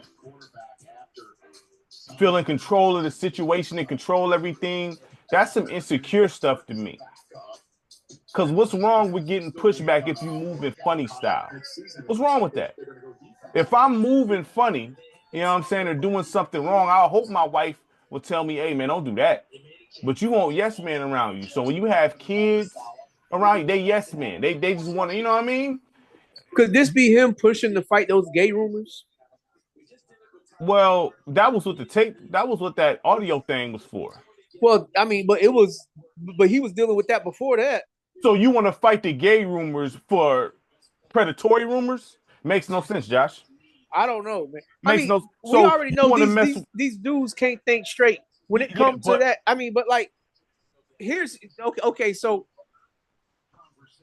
we're looking at it from the Shannon Sharp side. Please try to. You know what I'm saying? Please. Like, Shannon Sharp, you a grown man, a well-established man. Like you said earlier in the chat, there's women your age or just maybe a decade younger walking the streets together. Cold. They doing their thing, and they still got the values of, I guess you could say, the traditional values of man and a woman relationship in terms of playing the role of a wife, wanting to do those kind of things. Yeah. And you chose a kid. That's what it is, a kid. Correct wording. No, seriously, fam, kid. That's what she can't, technically, when you met her, you can't even take her into the club. You can't even get a drink with her. Know what I mean? You can't go to the bar and get a drink with her. And then there's some places you can't go into unless you're 25. So, I mean, I don't get it. There ain't nothing nobody can say to make it make sense, because the only thing, and these guys, I've heard, you know, that high value talk, air quotes, they like, yeah, I like you already set in your ways. I want to mold. To me, that sounds like grooming. You want to groom. You know what I'm saying? Yeah. Listen, at the end of the day, there's nothing wrong with healthy disagreements with your woman. There's nothing wrong with that. You know what I'm saying? You're not going to always agree with her. She not going to always agree with you. When you have a grown woman that's, you know, I guess you want to say set in her ways, she done been through life. And when she see you going down some sort of wrong path torpedo, when she's going to say something to you, if she care about you, these dudes take that into offense. Like, I'm the man. You can't tell me nothing. Dog. What do you mean? Like, everything you do is not right, clearly, because you lose in this bag. Obviously, every move you make isn't the correct step, fam. It's not, obviously. You know I'm trying to figure out who, for him to move like this, because Shannon Sharp is out there a lot. Yeah, but this is insecure work, though. You insecure because, like you said, all the homosexual rumors, you trying to dispel those rumors. So he's doing a lot of stuff. He talk about sex a lot on his show. Let's call it what it is. I don't listen to it that often because it's always some sex talk. I don't want to hear that. You know what I'm saying? To keep it a bean. You know what I'm saying? I'm being honest. I don't want to hear that all day. So you're always talking about that. You're trying to, it's always something like that. You know what I mean? It's like you really trying to put it out there that you like women. You know what I'm saying? Now, I never got that. I never felt like he was funny style. A lot of people feel that way. I never felt that way personally. I never looked at Shannon Sharp like he funny style. But a lot of people feel like he funny style. Okay. Well, you know, I'm to the point where I wouldn't put it past none of these dudes. No, because of course not. So much stuff is coming out. Like I done heard stuff about a number of different cats, and it's like, dog, like I can't trust nobody. No, I agree with you. I'm 100% in agreement with you. You know what I'm saying? I'm just saying that when I listen to Shannon Sharp, I don't think that way about him at all. Period. You know what I'm saying? I I think that, didn't I huh? didn't think that way about him either. Yeah, I never viewed him like that. Even when he blew up.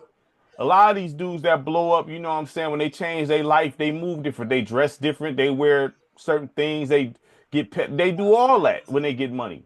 You know what I'm saying? So I don't view them like that. You know what I mean? But you always gotta try to prove that you active, which is not necessary. For what? Right. I mean, I'm used to seeing dudes his age married with a family. Yeah, even my thing is this. People you notice how people pressing the issue of not getting married nowadays. Now the Right. thing is this. With the crop of people out here now, I get it. Would I want to get married to any of these people that's out here like that? No, I wouldn't. You know what I'm saying? I wouldn't. But I'm not about to advertise it either. To say not get married because being married protects you from a lot of stuff.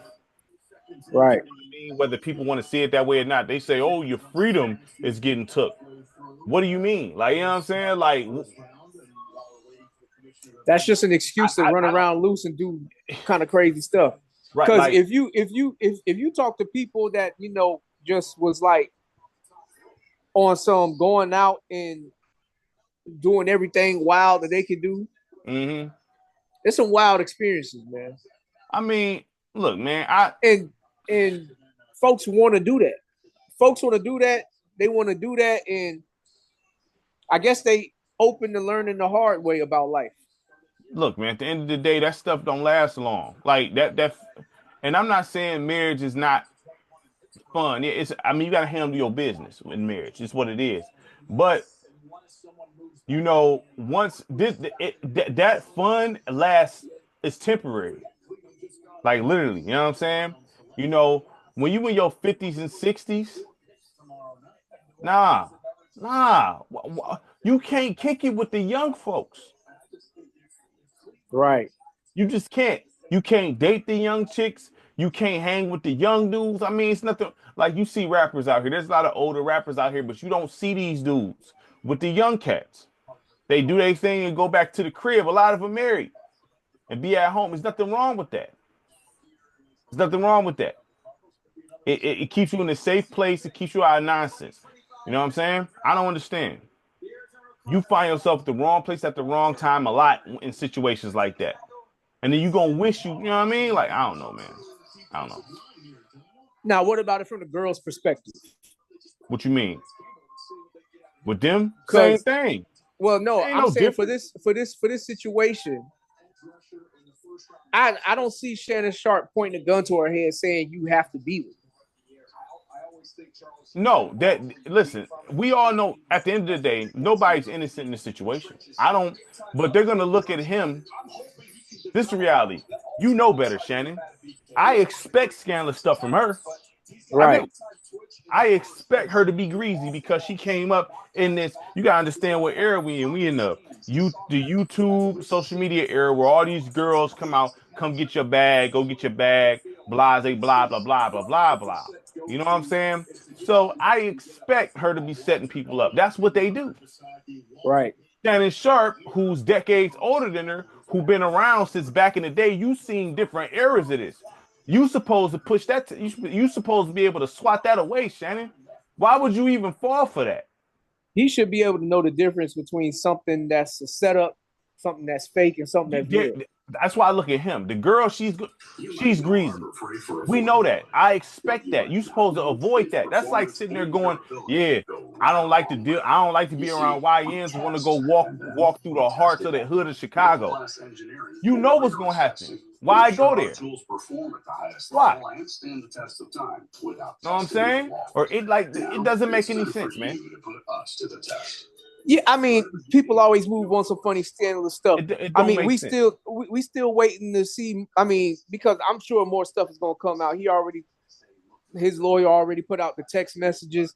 The audio came out of him clearly getting set up and falling right for it. Listen, it's hard for me to feel like, dude, you got to know better than this, dog. I'm sorry. You know, it don't look good. And honestly, him messing with that young girl, people trying to slide over past it, but they can't. It's like, dog, why you messing with that young girl, man?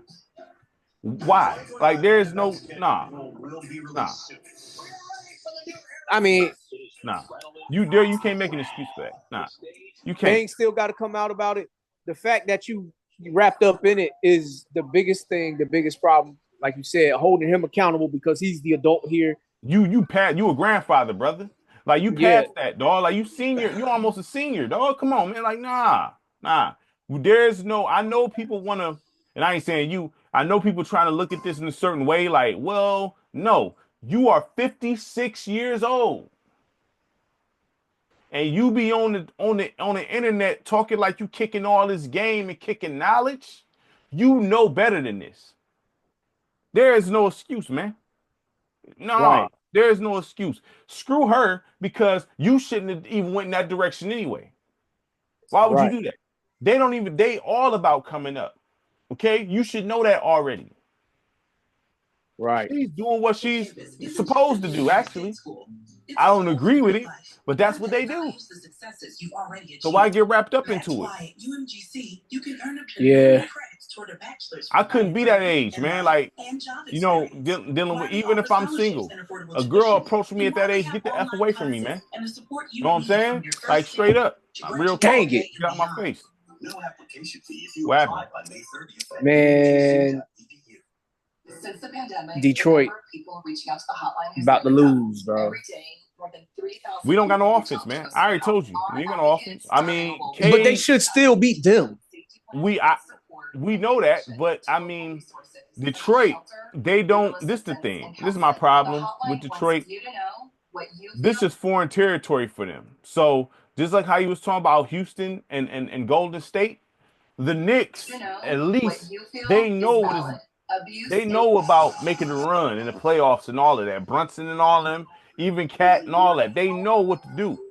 Detroit, none of them know what to do. Except what? Right. Tobias Harris or maybe Schroeder, but their roles is limited.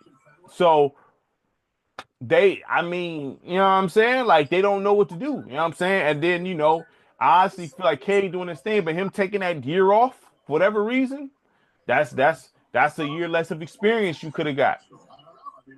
Say K played that year and got busy and tried to be a leader and stuff, he'd probably be able to, navigate through this situation better. But due to the fact that you missed that whole year, that takes off a year of experience. You know what I'm saying? He Well, can't, see, huh? I'll say this because when I was watching them the other day, when they almost blew the second game, Mm-hmm. K, he's not vocal. No, He's not vocal at all. The only players that's vocal on the team really is Shador and Isaiah Stewart. yeah. And I think that's a problem.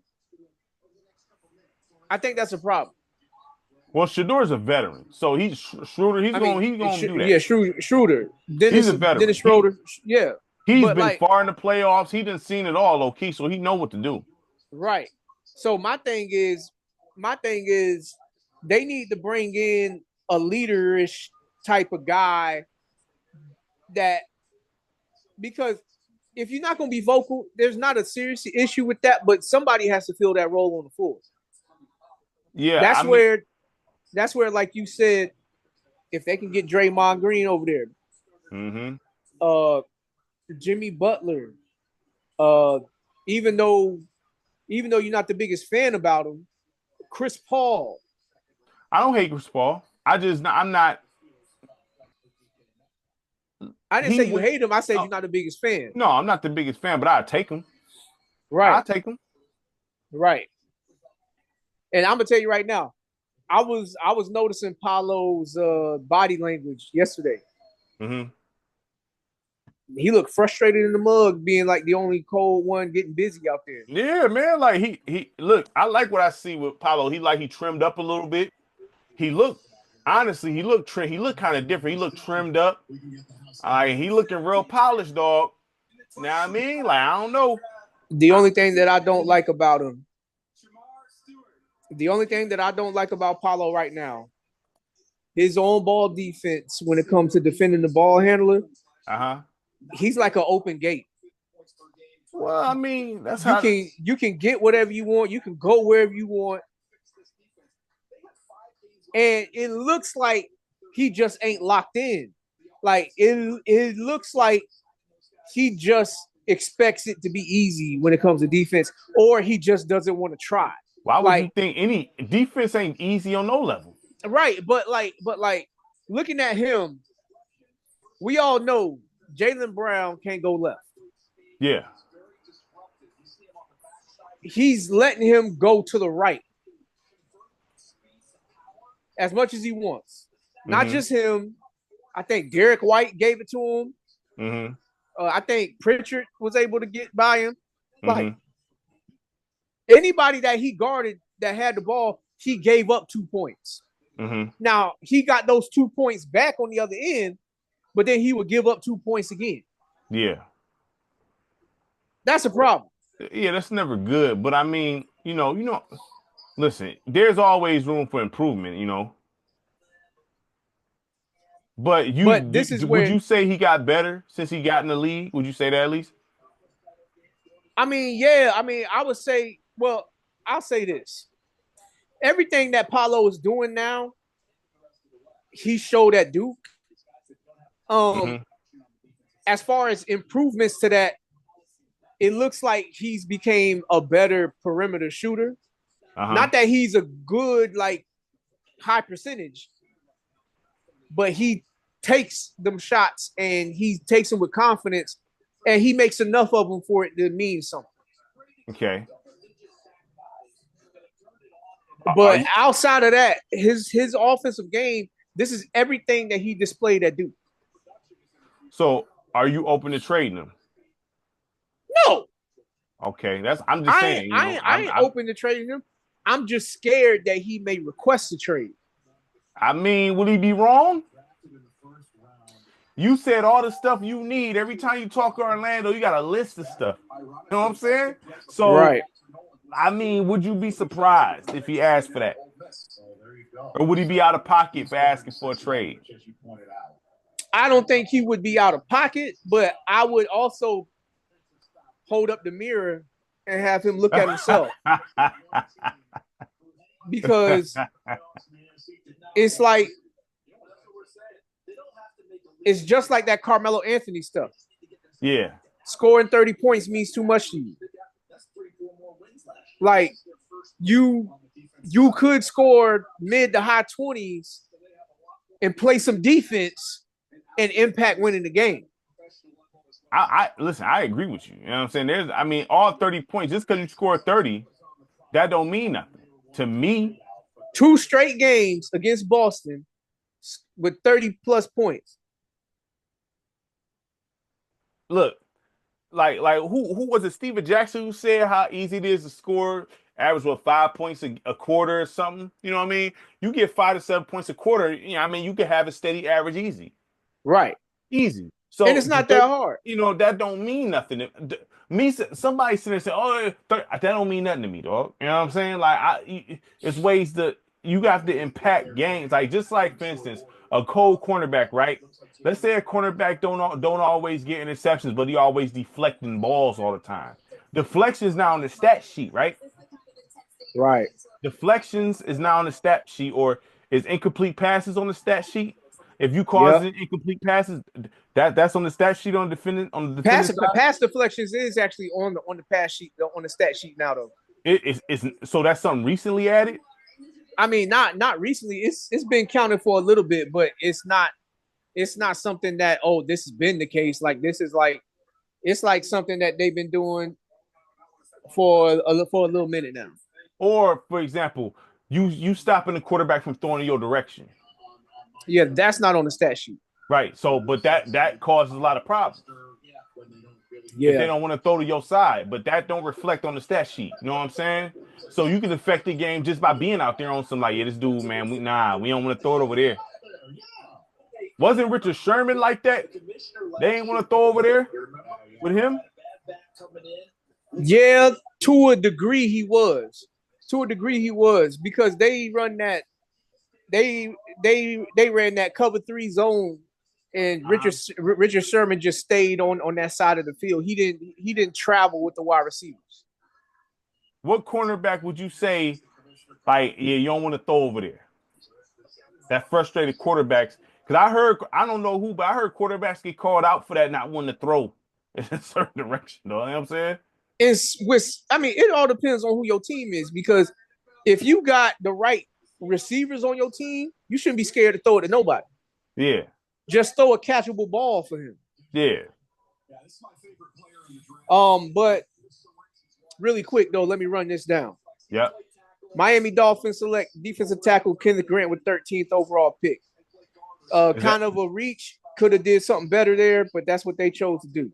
Mm-hmm. Tyler Warren, best tight end in the draft, goes to the Colts. Colts' dreams come true. It seems like they setting this team up for another quarterback to come in and take this job, because the 2 quarterbacks that they got on their roster right now, Anthony Richardson and Daniel Jones, time to move on. Shedeur Sanders, maybe? I don't know if they're going to draft Shedeur, because Anthony Richardson is still a first-round pick that they got, that they have hopes of things turning the corner for him, because he athletically has everything. Big, muscular dude, can run. He has a strong arm to throw it down the field, but he's inaccurate or not on time. But that's what it seems like with the Colts. They just setting this up. They setting this roster up to hand it to anybody else. I would look out for them to be trade partners for a veteran quarterback. Like Kirk Cousins can go over there and do some dirt. With the Colts? Yeah. But then Atlanta Falcons, they draft Jalen Walker, linebacker / edge. I look at him, I think he's more of an edge than linebacker. The best linebacker is still on the board. Jahad Campbell is still on the board. Mm-hmm. But Jalen Walker right here, he looks more like a pass rusher, edge guy to me. This is a reach for me. I wouldn't have did that. I mean, there was other options available that I would have took at edge, like maybe Shamar Stewart, who just went to the Bengals not too long ago, or James Pierce. I would have took my chances regardless of the off the field. Mike Green, same thing. But the Cardinals select Walter Nolan. I like the player. I just feel like there was better players available that they could have took. But I like the player, so I can't really hate the pick. Defensive tackle looks like a bully on the defensive line a little bit. Right. Shamar Stewart, an underrated edge, going to the Bengals, hoping to pair him with Trey Hendrickson to get that defense. One of the worst defenses in the league. How you have the number 1 passing offense, the number 1 receiving offense, and the number 1 total offense.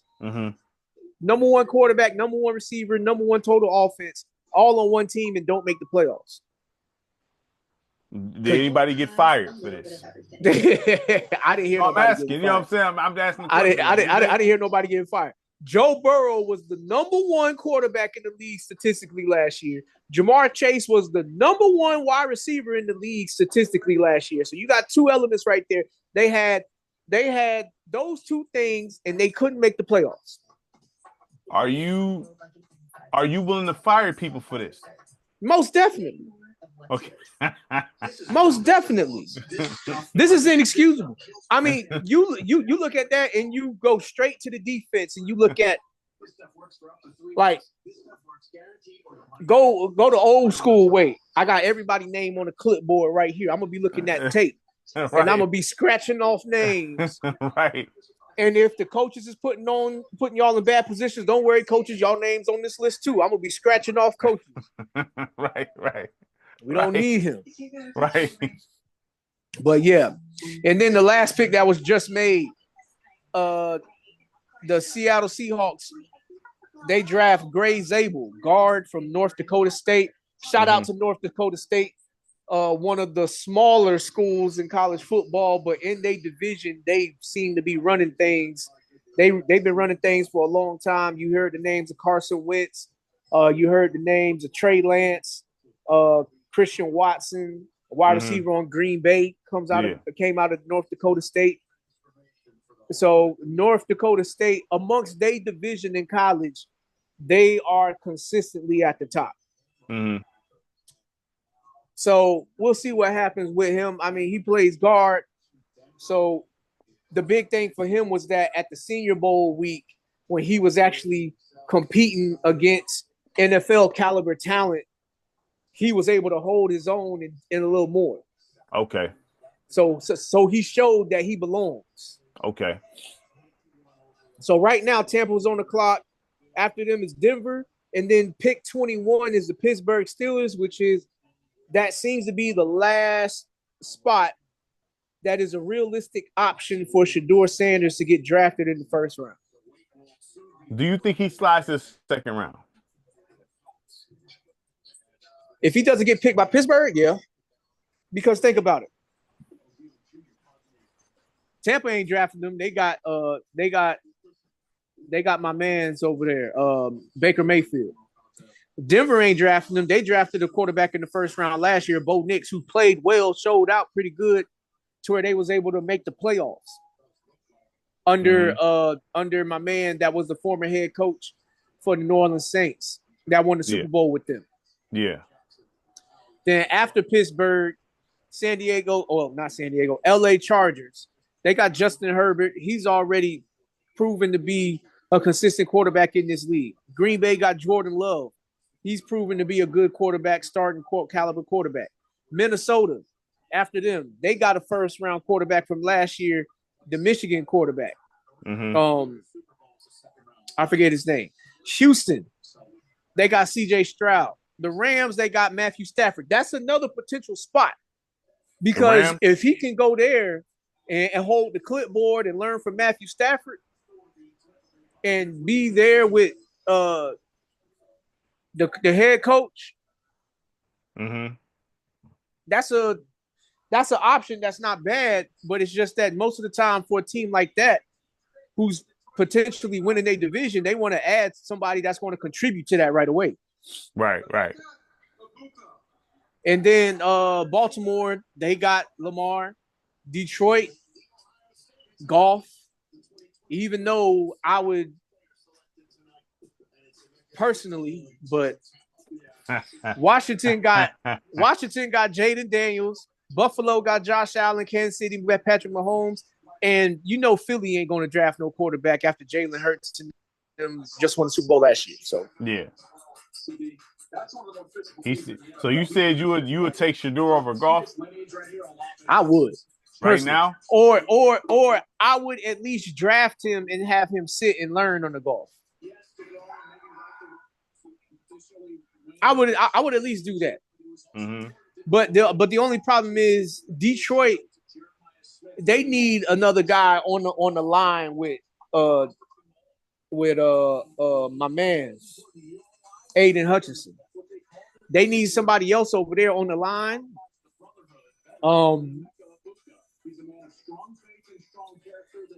They could use another offensive lineman. I heard rumors that they might be trading Jamison Williams. It was just rumors. But outside of that, Detroit, I feel like if there's like no options available that they love in the first round spot that would allow them to pair somebody with Aiden, then it's worth it to draft Shedeur. Invest in the future. Now, you still got Herndon Hooker over there, I believe. I think you still got Teddy Bridgewater over there, so you can like let one of them go. But Shedeur Sanders, you setting up for your future. You keeping this thing steady. But yeah. So, but yeah. So that's what's going on right now. Emeka Igbuka just got picked by Tampa, the Ohio State slot receiver. Mm-hmm.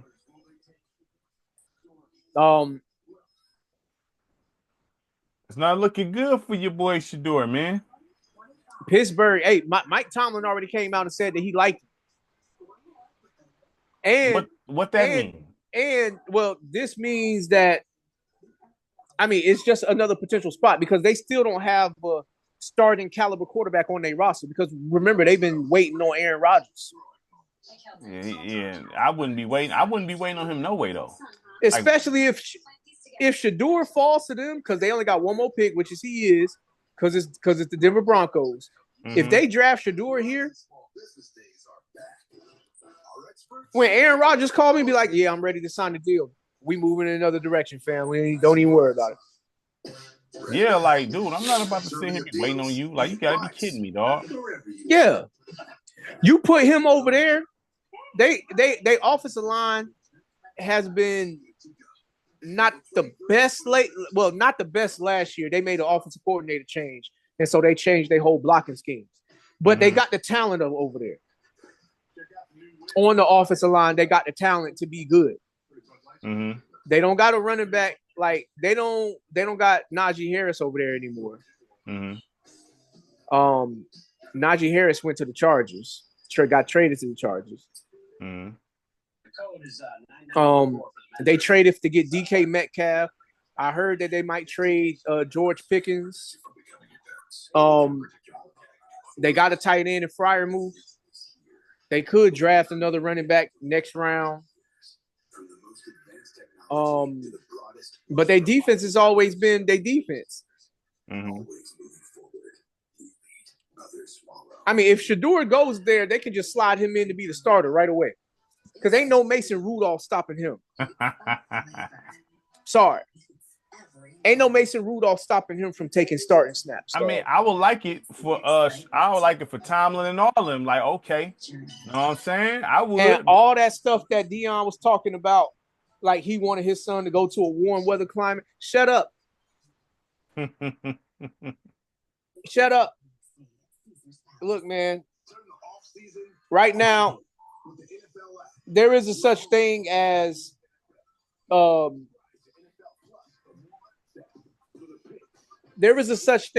talking too much. I honestly feel like, personally, I've been feeling like Dion been talking too much. Period. You know what I'm saying? Like, just let him rock. You know what I mean? In my opinion. In my opinion. I'd say just let him rock, man. Let him do his thing, man, because I almost felt all that talking is hurting him more than, you know what I'm saying? Oh, what's your opinion on these anonymous coaches or anonymous sources? I don't like that at all. I think that's lame. I think that's some coward stuff. You know, it's cowardly actions, man. Like, if you gonna say something, stand by it. If you know what I mean? I'm not gonna get on here and say nothing and be on some anonymous stuff, but then these same people be shaking hands in their face like, hey, how you doing? You know what I mean? Like, nah. Right. Nah, I don't agree with that. Right. Agree with that. For me personally, I don't agree with that. Well, what about you? I hate the first of all, I would be more pissed at the guy that's leaking it. It's like you just spreading stuff to spread stuff too. Yeah. Because at that point, if you don't know, or if you can't say for sure that this person said that, this is almost sliding into the he say she say game. It is the he say she say game. That is. That's not no. That's what that is. So I don't know. Broncos pick is in. That means Pittsburgh is on the clock. Broncos about to announce their pick. They need a running back. I wouldn't be surprised if this is Omarion Hampton here. Here they go with all this other stuff, throwing all this other side stuff up in there. That Make-A-Wish grants. Yes. I was able to go to that website that I sent you to watch the live TV. Yeah. I was able to go to that website straight off the TV, and that's how I'm watching. That's hard. That's so hard I went to the internet and typed in the website. Uh-huh. And it's the same way that it is on the mobile device, and just select what you want. That's hard. Yeah, that's hard right there. I'm gonna check it. I'm gonna see if it works out better for me on TV. That's how I'm watching it right now up here in the man cave. Oh, speaking of whatever game plan that they got coming up, I heard something about we supposed to be up here while they down there doing whatever they do. No one told me anything, man. Okay. You know what I'm saying? I don't get told nothing. You know what I mean? Stuff just like this weekend, we supposed to be hanging out with some. I don't know who these people. I'm like, all right, man. You just signing me up for stuff I didn't agree with. You know what I'm saying? On some real stuff, like, man. Like, you signing me up for stuff I didn't even sign off on. Like, what is this? Like, nothing wrong with hanging out with certain people, but I don't know these people. Like, you know what I mean? Right. That's all. That's my only thing. Warn me. Don't just throw me in something just because, you know. Right. Just warn me. That's all. Yeah. Well, Denver didn't pick running back. They went Jahdae Barron, corner from out of Texas. Okay. He's a nickel guy. Nickel corner, which is with them already having Patrick Surtain the second over there. This is a great pick for them. This solidifies that secondary. Mm-hmm.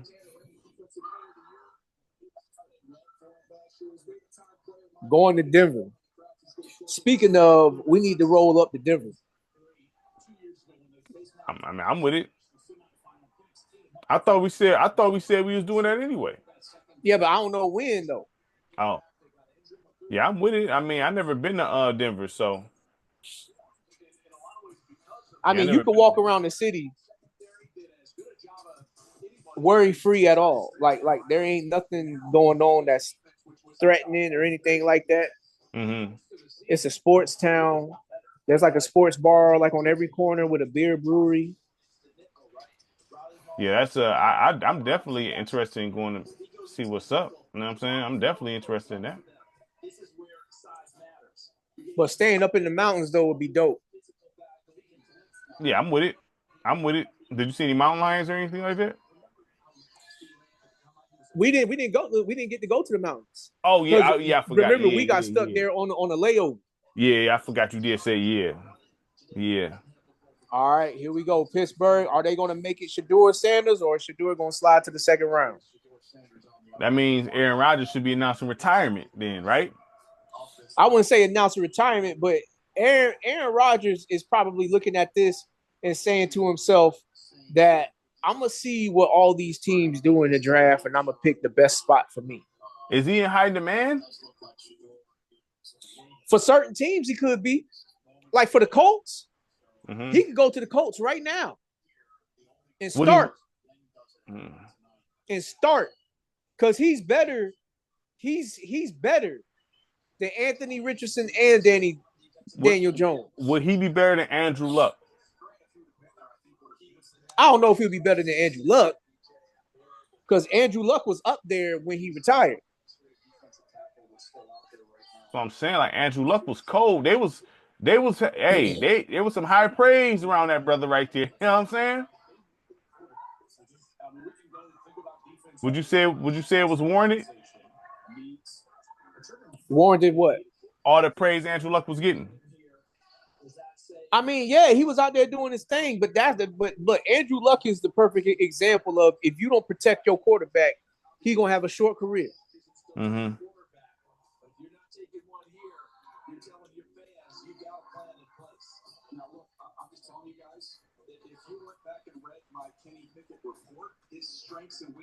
Yeah, well, he left because he said he didn't want to get hurt though. Right? Say it again. He left because he said he didn't want to get hurt, right? I think his injury forced him to retire. Okay. All right, here go Pittsburgh. The Pittsburgh Steelers select Derek Carmen, All right. Nope. They didn't go Shador. They went defensive tackle Derek Harmon. Well, all right. Well, Shador ain't most. I mean, there's still a chance that a QB needed team could trade back into the first round. It happens all the time. It seems like there's some political stuff going on here. Yeah.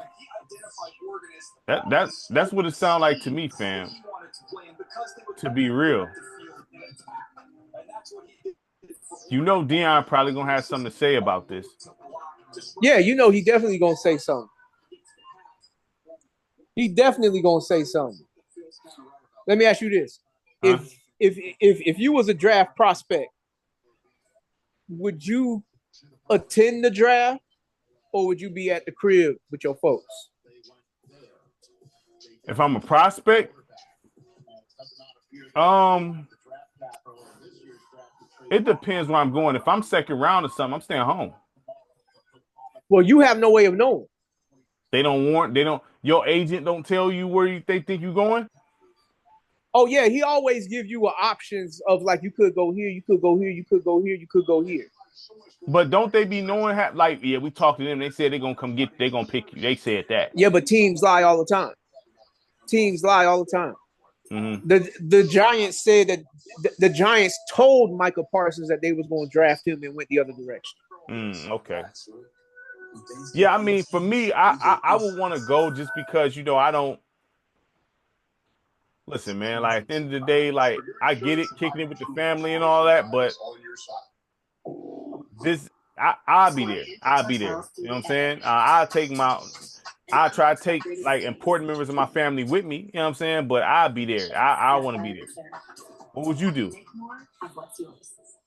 This is Roundup for Boss. This stuff works. Huh? This stuff kills weeds down to the part of me is like, I can do without the show. Just call me and let me know who picked me. Right. And then I'll be on the plane there. I'll be there in the morning. Kind of stuff. Yeah. Because you setting yourself up to just walk across the stage, shake the commissioner's hand, hold up the jersey, and take a picture. Mm-hmm. Oh, I mean, hey, people already feel like the commissioner doesn't really care about players. He probably don't. Which is the truth. So I don't need to be shaking your hand just to put on a good show. Right. You know what I'm saying? Right. Like I remember certain players like Joe Thomas, probably one of my favorite offensive linemen that played in his era. He was my favorite offensive tackle. He was a top 5 pick, sure, when he was coming out. Mm-hmm. When he got drafted, he was on the boat fishing. Mm-hmm. Hey, look, I'm not mad at it. You know what I'm saying? But then I'm thinking about Shador. I'm thinking about Aaron Rodgers. Like Shador should have stayed home at this point. You know what I'm saying? Oh, he stayed. He stayed home. I seen Gilly was there. Gilly the kid was at his party and stuff like that. Well, I feel bad in a sense, you know what I'm saying? Because, I feel like they're just playing them on the low. Yeah. And that's what I feel in my eyes. Maybe I'm wrong, and maybe I'm looking at it wrong, but I feel like they're kind of playing them. You know what I'm saying? Right. Because of who his dad is. You know what I'm saying? Because I don't think, unless there's stuff that happened behind the scenes that I'm not familiar with or aware, I don't think he did anything to warrant this. Right. Personally. What about you? Do you think he did anything to warrant this? I don't think so. I mean,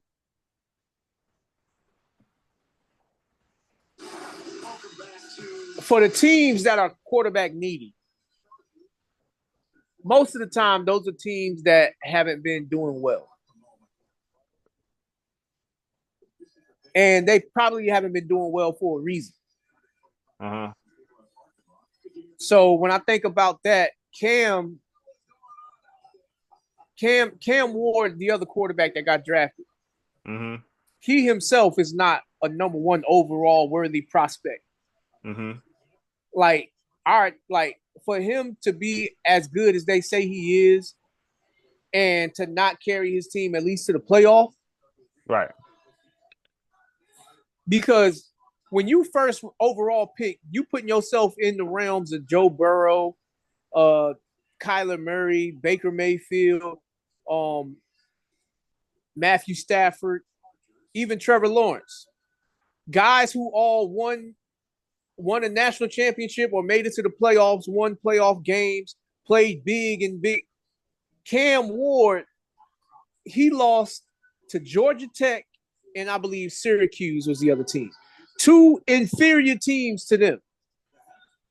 Well, that's why I was asking you, what's your thoughts? Because they said that that's like the guy. From what I was hearing, I can't say whether he is or not because I can't tell you I watched that brother. You know what I'm saying? But from all accounts, they saying he the man. You know what I'm saying? Right. So I had to ask your expertise on that situation. Like, is he really like that? Like they saying? Right. This is clear politics against the Sanders family. No, I think this is wrong. Because this is wrong. This is real wrong right here. And then if he go in the second round, that means, oh man, that's blatant. You know what I'm saying? Right. But it's not like there's no other league. There's not like there's a good other option for him to go to. We got to go to NFL. You know what I'm saying?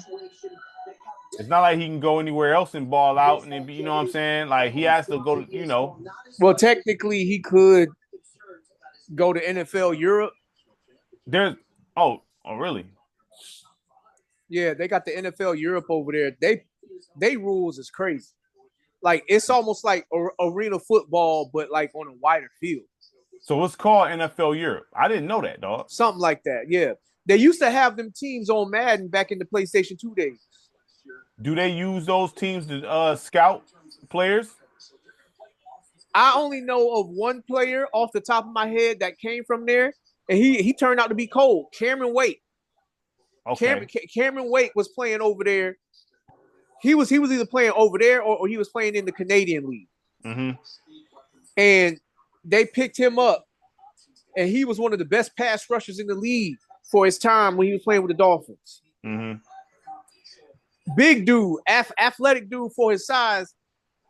And you talking about Springs, he was able to grab $1 that was taped to the ceiling off the ceiling on vert. That's spooky right there.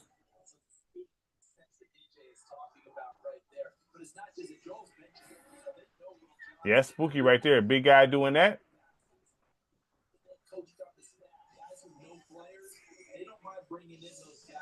Yeah, they bogus what they doing to Shedeur, man. They bogus.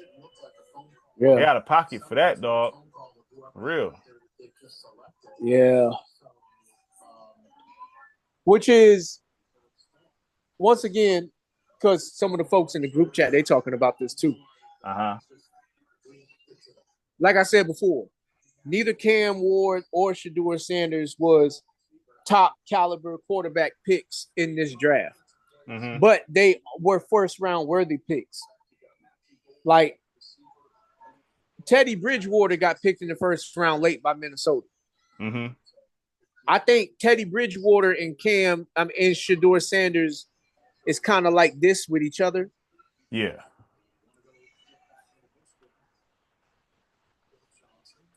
Yeah.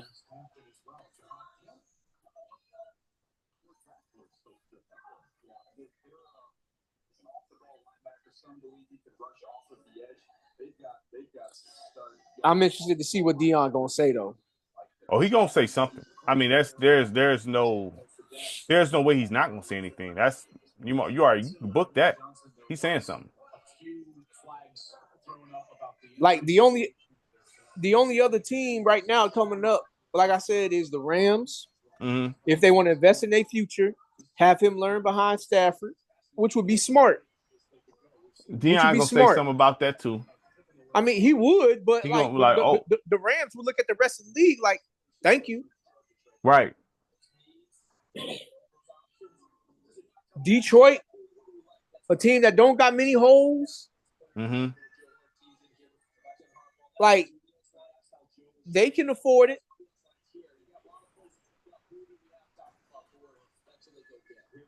Yeah, I know, but this might help Shador when he gets to the league, go on a rampage. Like, all right, for real.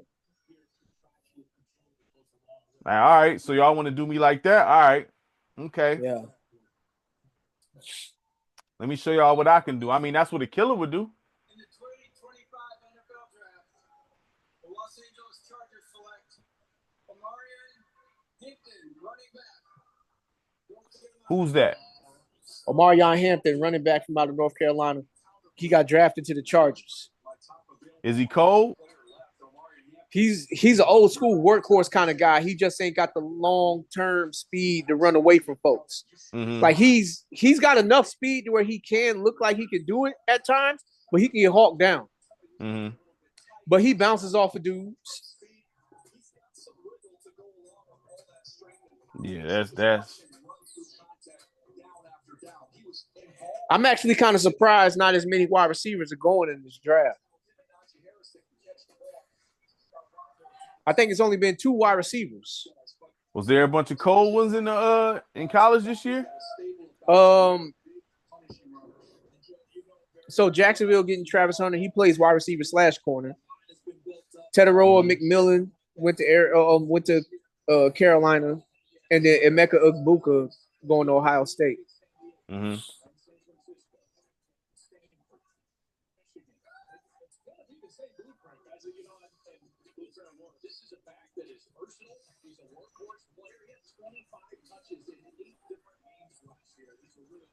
Yeah, it's crazy, man. This is unfortunate, but you know it is what it is. Oh, you know what we need to add though? What? Oh snap! What? The Grizzlies is up 65-37. About time they show some heart. They get kudos for that. Ain't nobody talking about it. You know what I mean? Like, about time y'all show something. Y'all got to post. You know what I mean? Like, they're not going to win the series. You know what I mean? So if Ja Morant like that, he got to at least win one, right?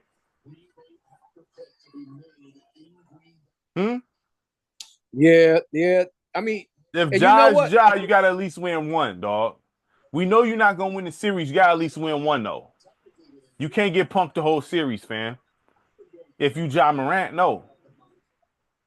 Let me see here. Let me see what the box score says.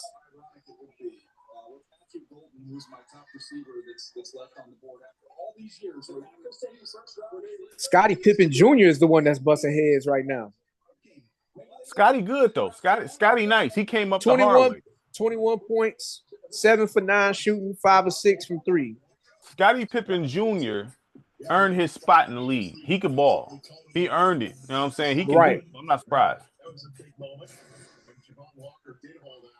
Scottie Pippen Jr. can actually ball. Now, he to me, he a solid role player. He a pretty good role player. Yeah. In the home of the Green Bay Packers, we're less than 5 minutes away from this awesome draft moment. German Harper is here. I know you were asking, will the German Harper be here? And by the way, we have heard touching words all this week. Let's see. My goodness gracious. By the way, I was asked before this draft, how many people are going to show up to this thing? The answer, all of them. A lot of cheese curds in that crowd. Remember Green Bay? Let me see here.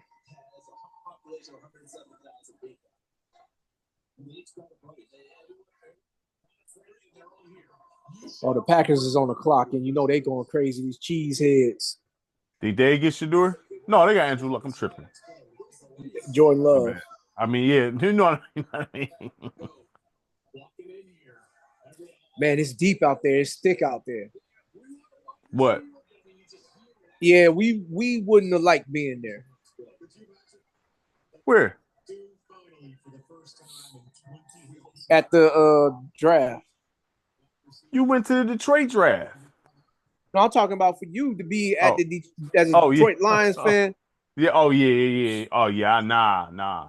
I can't stand Green Bay, dog. Like I don't like them at all. The Packers, nah, fam. I can't do it. I hate the Packers. The Vikings don't like I dislike the Packers and the Vikings worse than I dislike the Bears. I don't really necessarily have an issue with the Bears. The Packers and the Vikings, though, can't stand them, dog. Can't stand them. Can't stand them at all. Right.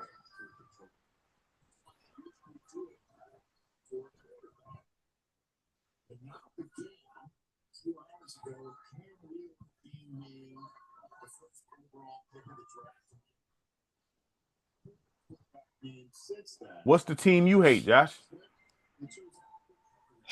If I was to say I hate a team the most out of my division, I would say the Tennessee Titans. You don't like Titans? I would say I hate them the most because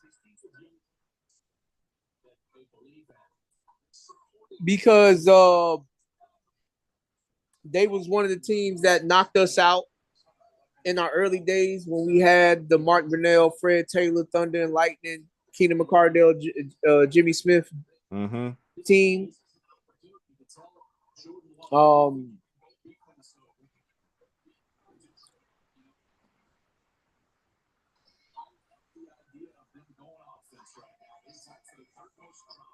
And I would say their fans are the most annoying out of the other two fan bases. Between them, Indianapolis and Houston, their fans are the most annoying. Yeah.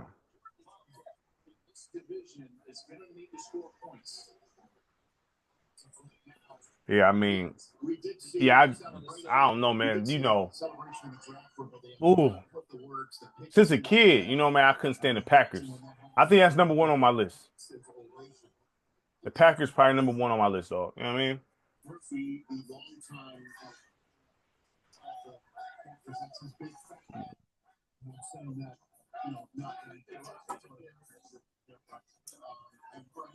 Look, this is crazy. They dragging this stuff out. This is what I don't care for. See, because when we get to day 3, matter of fact, even tomorrow, when it says the pick is in, they announce that joint like that. Yeah. But they just dragging this on. It's been saying that the pick is in for the past couple of minutes. Yeah, I mean, you already know, though. You know what it is.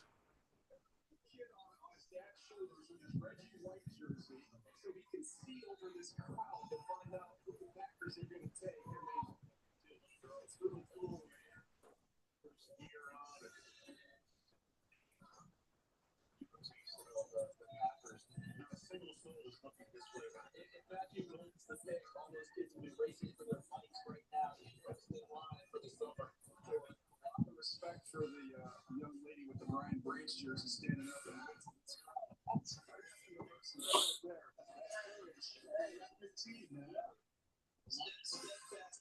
Man, they dragging this all out. All these cheese heads. Yeah, I still don't, you know. That irritates me a lot, seeing them wear that cheese. I'm cool with the dog pound. But when I'm seeing cheese on your head, you trying to act like, come on, fam, cut it out, They try man. to act hard. Nah, man, we ain't doing that. We ain't doing that. I don't care. Like, whatever. I already know, man. Like, I understand that I have no objectivity towards them. So, nah. So, out of your division, who do you hate the most? The Packers. That's like number one. Then the Vikings. I don't really have an issue. Like I said, I don't like the Bears. I'm not gonna root for them, but I don't have no smoke for the Bears. It's the Packers like the most, though. Pro Bowler, 2-time Super Bowl champion, and Packers president and CEO, Mark Murphy.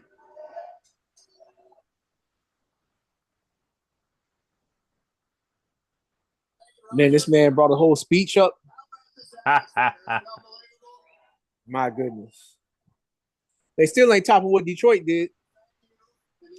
They said there's 125,000 people there right now. Detroit has 700,000 people in the course of the 3 days. That's crazy. I mean, you know, Detroit do support like when we winning and all that, but still, like they had the whole city out to sound like, you know what I mean?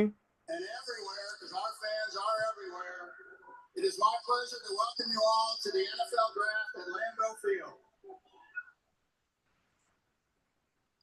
It's our honor and privilege to host this wonderful event in our community, particularly since we are the only community-owned team in the NFL. And then after them is the Vikings.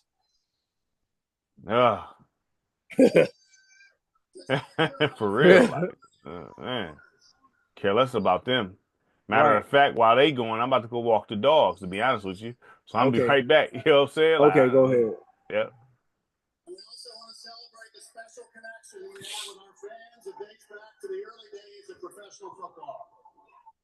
With the 23rd pick in the 2025 NFL Draft, the 13-time world champion Green Bay Packers, for the first time since 2002.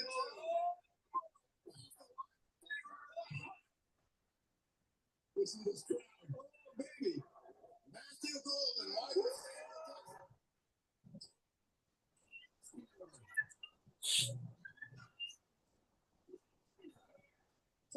Timing is everything. You wait till the draft is in Green Bay. You go get a man for the Golden.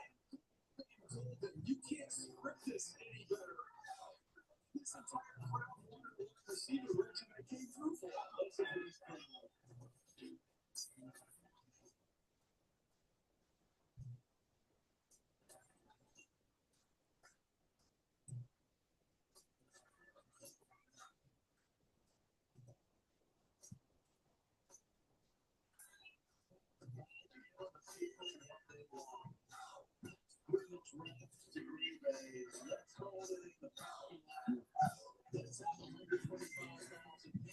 Matthew Golden gets selected to the Green Bay Packers.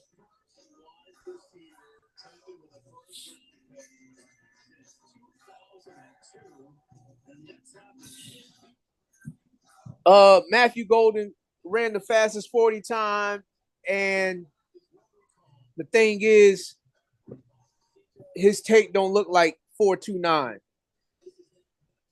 He could be a good player though.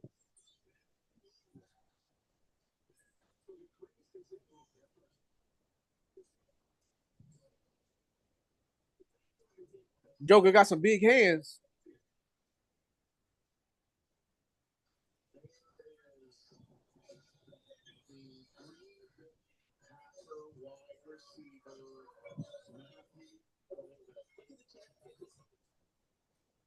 Well, I can't say that I'm like,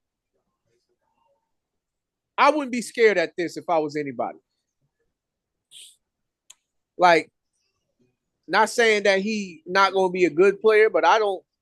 Matthew Golden, he doesn't scare me.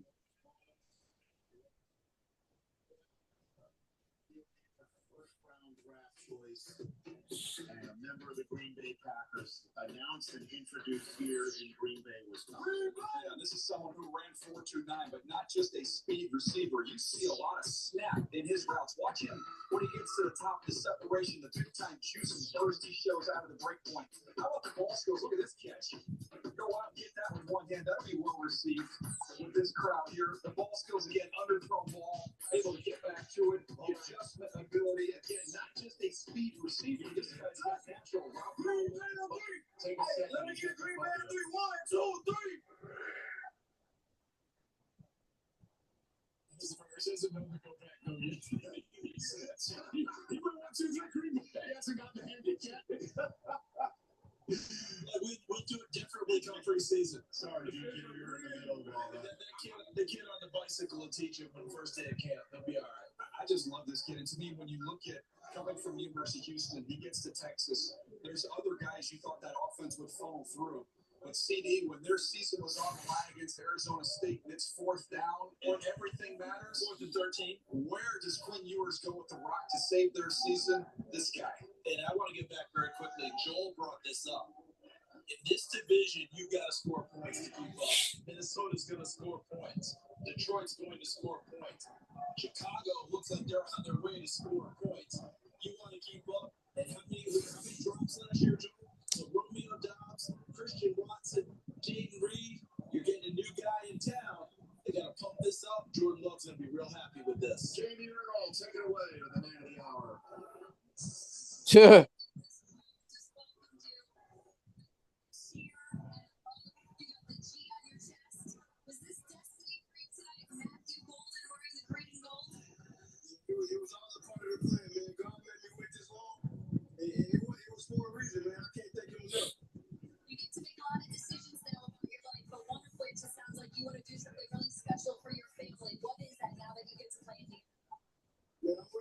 So I put him up.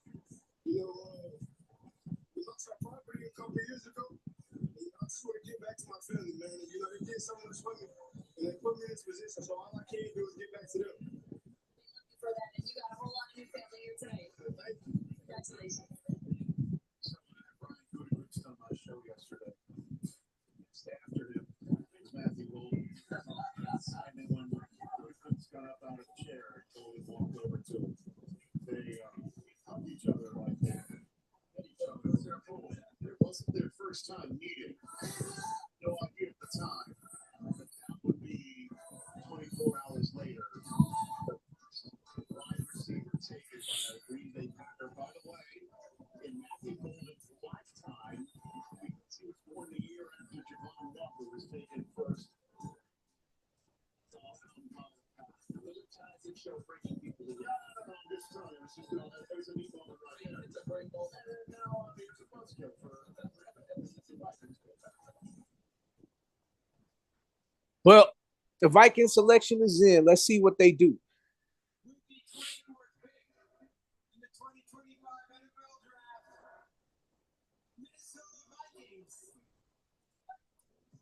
Donovan Jackson, guard, Ohio State. Minnesota get Donovan Jackson. That's a good pick for them because he can also play a little bit of left tackle.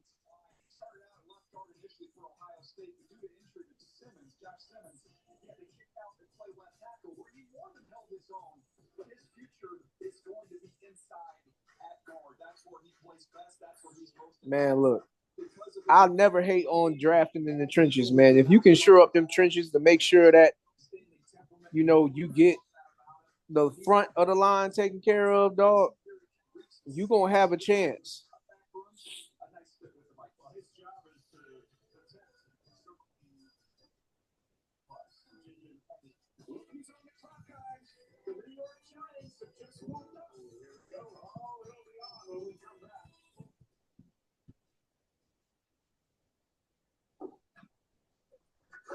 Check out the new whip. Tight. Fully custom. Pretty Bud Light's going to fit in there. As many Bud Lights as it takes. A lot of Bud Lights. We'll get one of those. Thank you so much. That's why we do it, Marcy. It really makes all the effort worth it. Gathering the most in-depth info, making a clean new homes.com that improves home shopping, creating a better way for people to find the perfect home to build their lives. Are you okay? No, it's the dust-based allergy. Oh, there's another one. That's why we do it, isn't it? Got a lot of dust in here. So dusty. Yeah. Ding dong. Homes.com. We've done your homework. Lowe's knows it's easier to make the right calls when you have the right team. McCaffrey with a tough call. You can't go wrong. This is a big call, Christian. All right, big trade. Giants trade back into the first round. This is going to be something right here. If this is not Shedeur Sanders, if they do this Jackson Dart mess, if they do this Jackson Dart mess, bruh.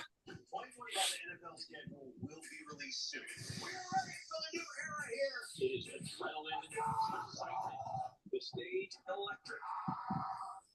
Many revenge games. Quarterbacks, they define this rivalry. They've only gotten back. Unbelievable. Oh, what? A Super Bowl rematch for the ages.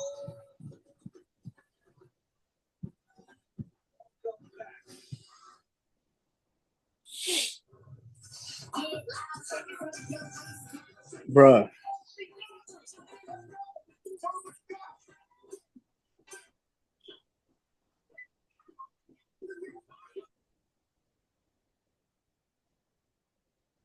Because it became very passionate about emergency management. The professors were great because they've Bruh. had several years experience in the field. They've seen emergency management hands-on. I'm able to learn from their experience. And The Giants trade back in the first round. The pick is in. This could change the whole trajectory of their season. Learn about our more than 135 online degrees and certificates at umgc.edu. I'm Sandra, this is Jorge, and we were adopted in 2019. I remember when they first came to us, Michael was already a teenager. The whole cliche of they're so lucky to have you guys, and it's the other way around. They have changed our family for the better. They chose to love us. They didn't have to. They chose us. Family. Learn about adopting a teen from foster care. You can't imagine the reward.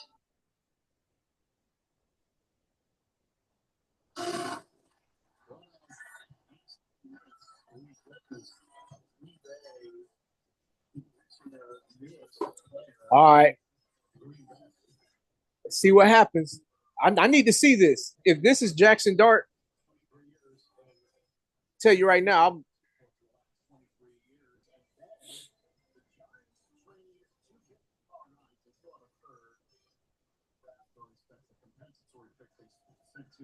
Houston for tomorrow night, and a third-round pick next year.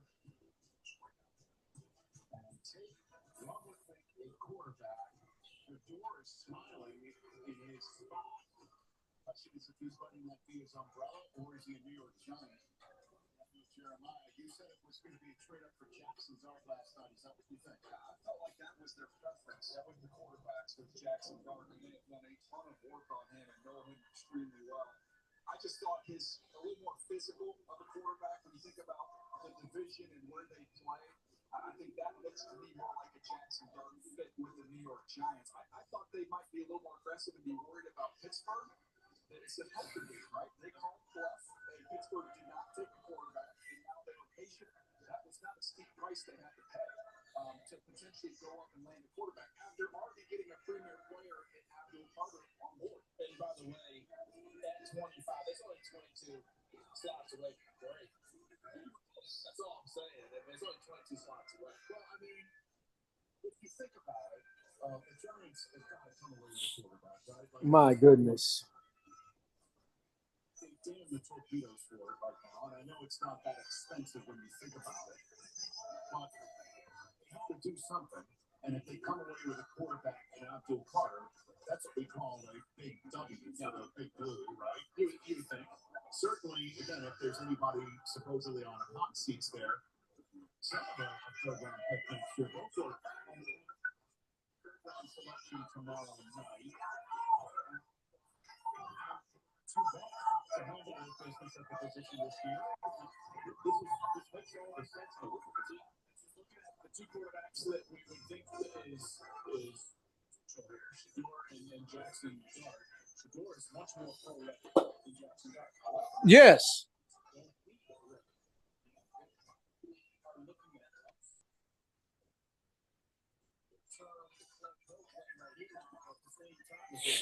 The Rams just traded out, and Atlanta traded a 1 in next year's draft to move up to take the pick that's coming out. The Houston Texans have traded the 25th pick to the New York Giants. With the 25th pick in the 2025 NFL Draft, the New York Giants select Jackson Dart. So it is the he is a first-round selection. He is going to. Man, look, this is crazy. I can't believe this nonsense.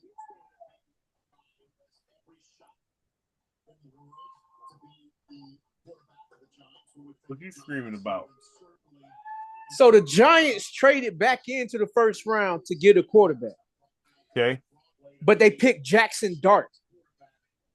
So they playing in people's face. Right? Man, look. What round is Shador Sanders getting drafted? Second round, maybe. Didn't Tom Brady go in the 6th? I thought it was the 5th or 6th, one of those two. And we see who Tom Brady is, though, right? Yeah, but that was back in the days when the draft wasn't as hyped up, and scouts really determine your personal scouts really determine things, not the hype of what the media says and stuff. Right. At least you've got Abdul Carter there. It's different than if you would have been the third pick in the draft. Russell Wilson do it. Jameis Winston do it. You know, it's not there. But here's the other part. We're going to do all the connecting of the dots, Joel. The old Miss connection. Eli Manning came out of home. We got another quarterback out of there. But guess what, folks? It all started with Charlie Connerly out of Ole Miss. And guess who won the Connerly Award last year as the top player in the state of Mississippi? Jackson Dart. This kid is schooled in it, understands Man, look. He's got to deal with it. What? I can't.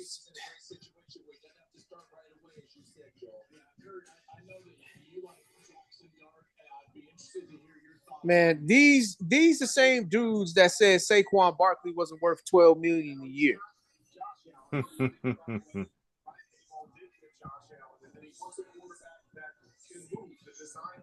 I mean,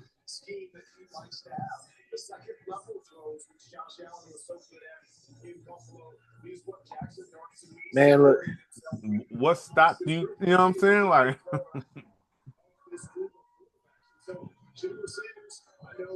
man, look.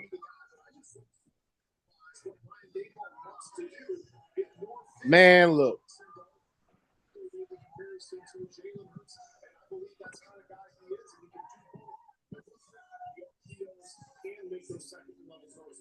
have you ever seen something like this happen? I'm quite sure you have. Where somebody was who was supposed to get drafted, or that didn't have a criminal situation happen or anything like that. He's the most accurate quarterback in the draft. And nobody can use that?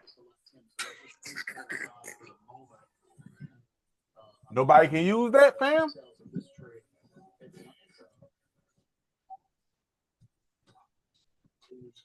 So after all that talk, like, nah, man, that's crazy. Man.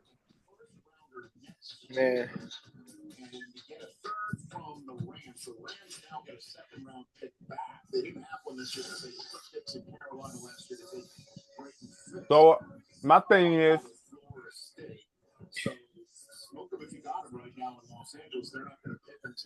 who's the more valuable player, Shedeur or Travis Hunter? Oh, Travis Hunter is the most valuable player out of them two. Okay. Like Travis Hunter, to play both sides of the ball and be highly productive on both sides of the ball, it's a no-brainer.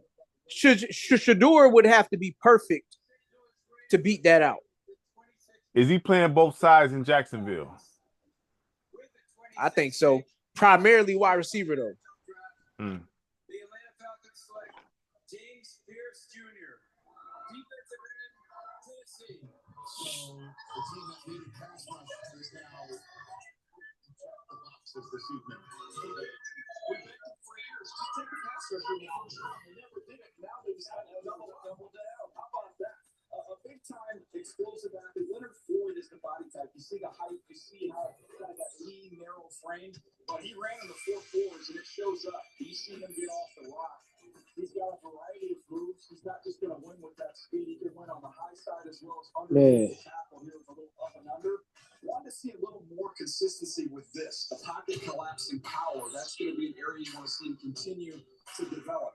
He can set the edges here as a pass rusher. Can also do it in the run game. I knew they spent a lot of time on him, and there was talk city they could take him with the 15th pick.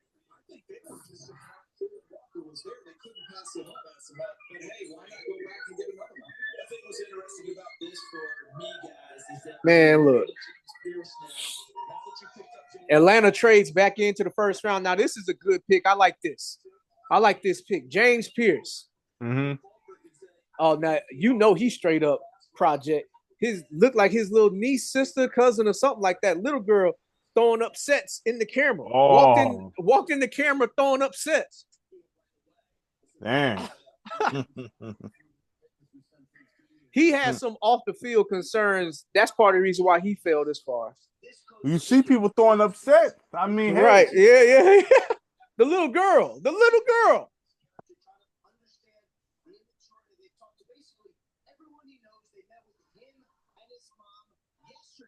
Yesterday, doing late homework on Pierce, believe in the culture that Raheem Morris has created. Rich, All right, and 2 picks is Detroit. And 2 picks is Detroit. We not picking them, so I mean, you know, we not picking them. Yeah, but I just want to.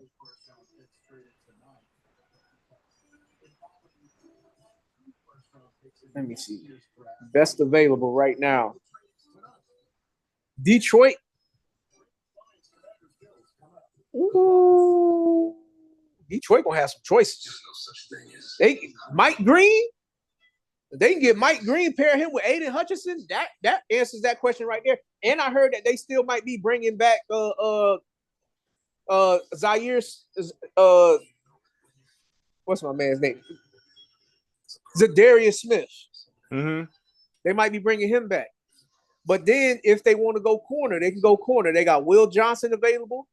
Maxwell Harrison. I like Maxwell Harrison, but Will Johnson is better. Jihad Campbell. They don't need linebacker, do they? Because if they do, the best linebacker in the draft very well may just fall to them. Mm-hmm. Depending on what Baltimore does. Josh Simmons, he's sliding. That's because of health. I know that's because of health. What's wrong with him?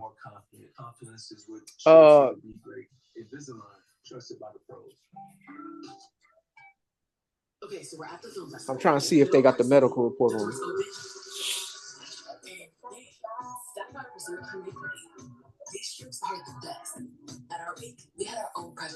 Patella tendon, tearing a patella tendon. Mm-hmm.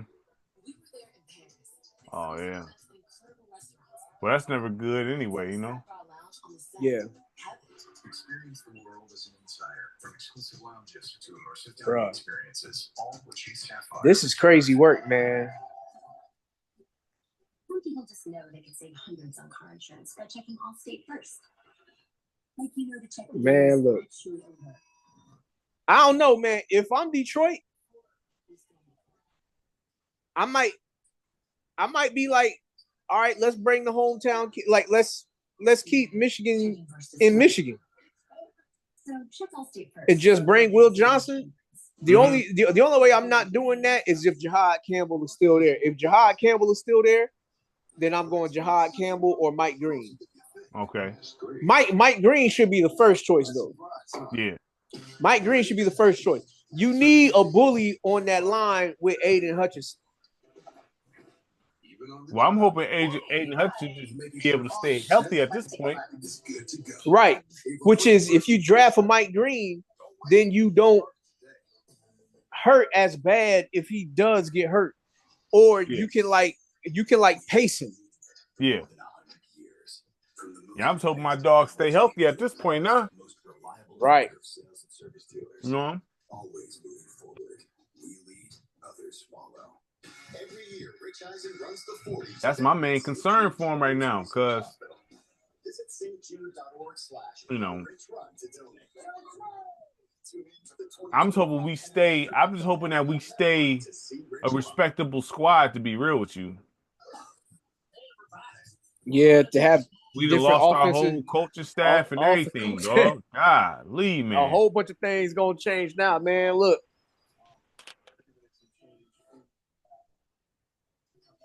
Brandon Stevens and Tre'Davious White, they might be well, they need to get stronger up front too. They might take Mike Green. They got Roquan Smith already. They don't need Jihad Campbell.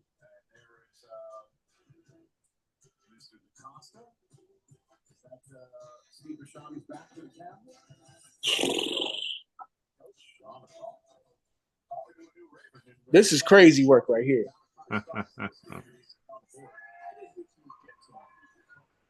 If you Dion, what you saying to your son right now? I don't know. Like, to be honest, dog, I don't know, because we know why this happened. You know what I'm saying? We know why this happened. From what they've been putting the bug out there. They was gonna do him in. You know what I mean? Right. They've been putting it out there saying they was gonna do that anyway. Man, something happened. My junk just cut off. I'm gonna have to look at it on my phone. Yeah, man, like they've been saying that,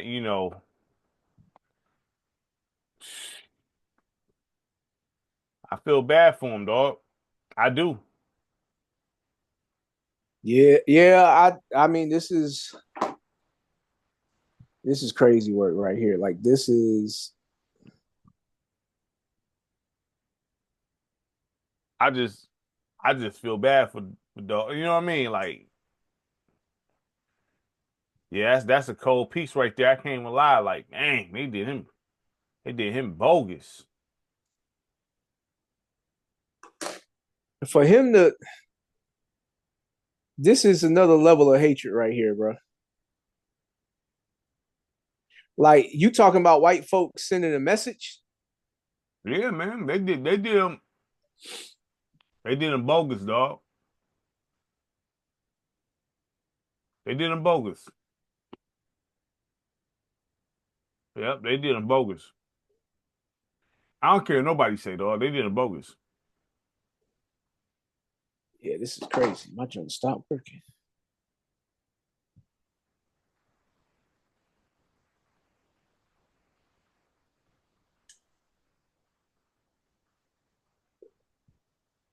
They did that man foul, dog. Finally, it's looking like it's working again.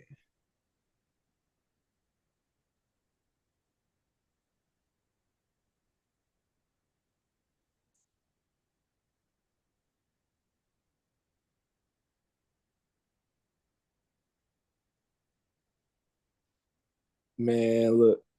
What? And it's crazy because it's cute teams that need quarterbacks that's looking at him and saying, yeah, we straight.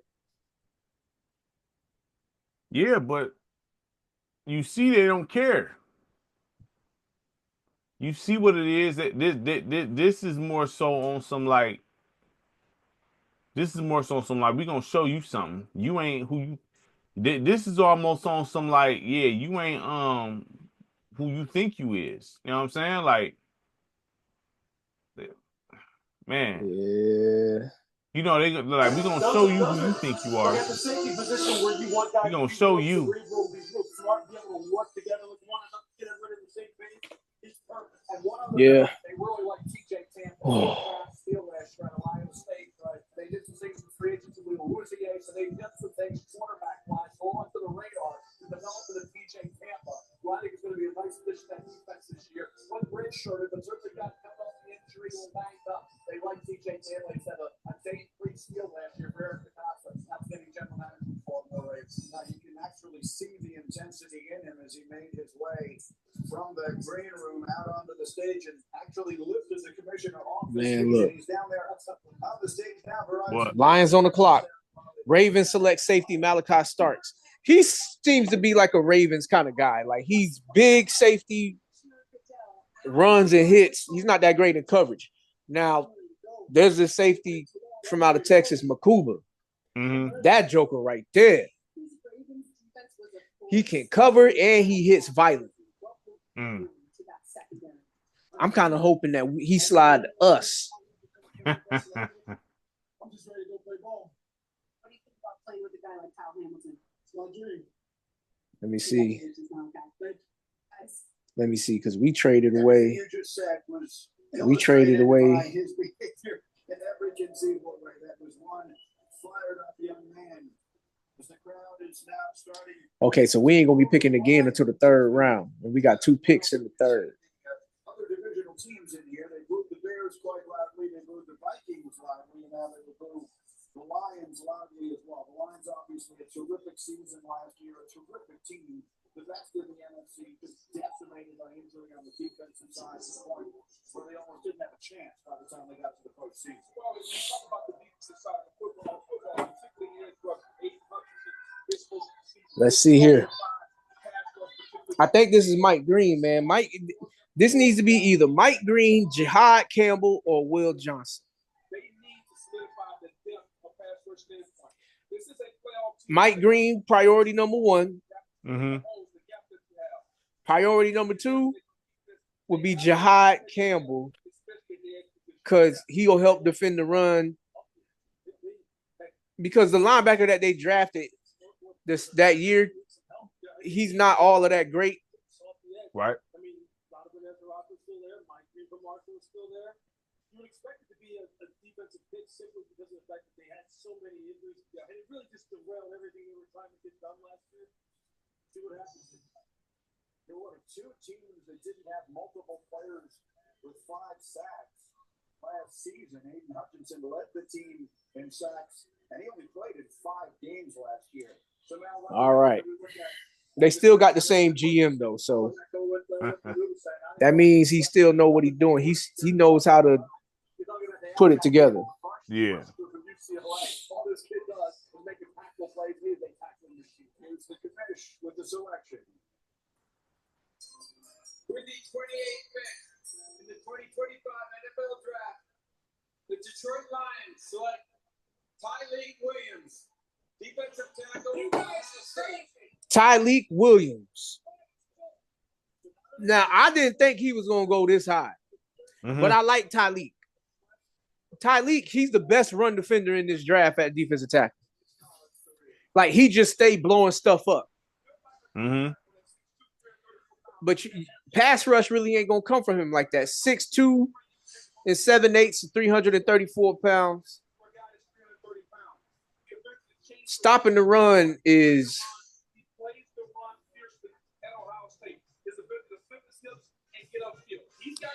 You know what this means? What? The off-the-field concerns for Mike Green causes him to fall. Yeah. I mean, you gotta be. Look, man. People want to do. They still don't learn though from this, because it's nothing wrong with when you be on the straight and narrow. You don't have these problems. You know what I'm saying? You don't have these problems when you're on the straight and narrow. Yeah.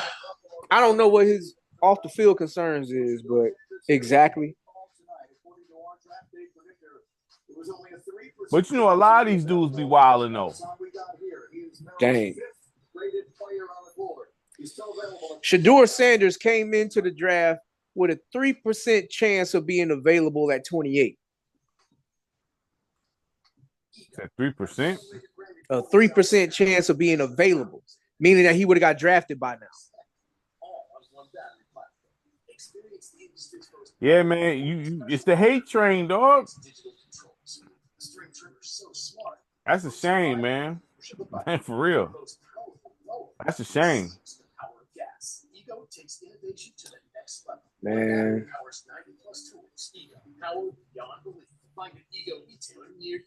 What's better than a limited time deal? I'm glad he wasn't there for this. Like, I'm glad he wasn't sitting in that room waiting to get called.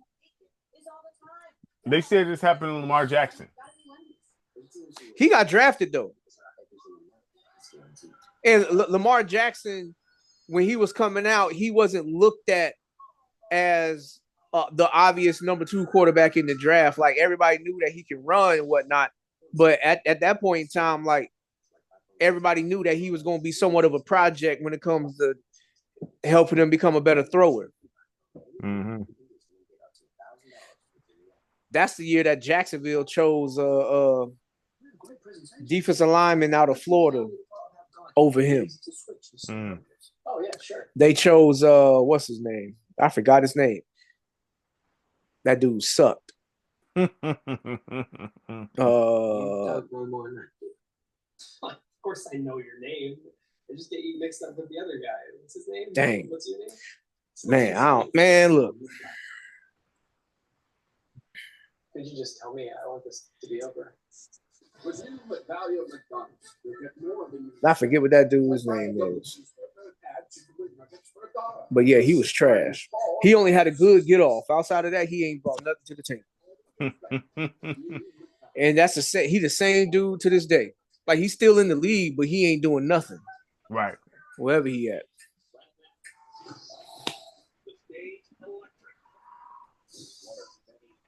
Man, this is crazy. I ain't never. Ooh, the draft, boy. I see the draft be. Woo, my gosh.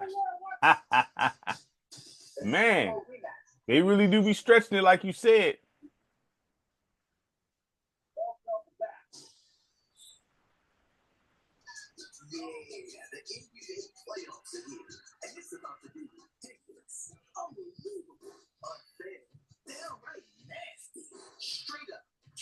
Yeah, they really do be stretching out this draft like you said, dog.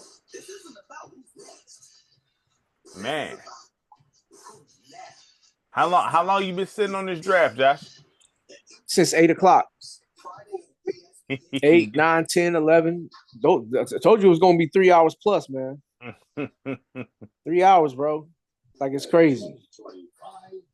They're not playing with it. You know what I'm saying? They're not playing with it. The official hotel of the NFL.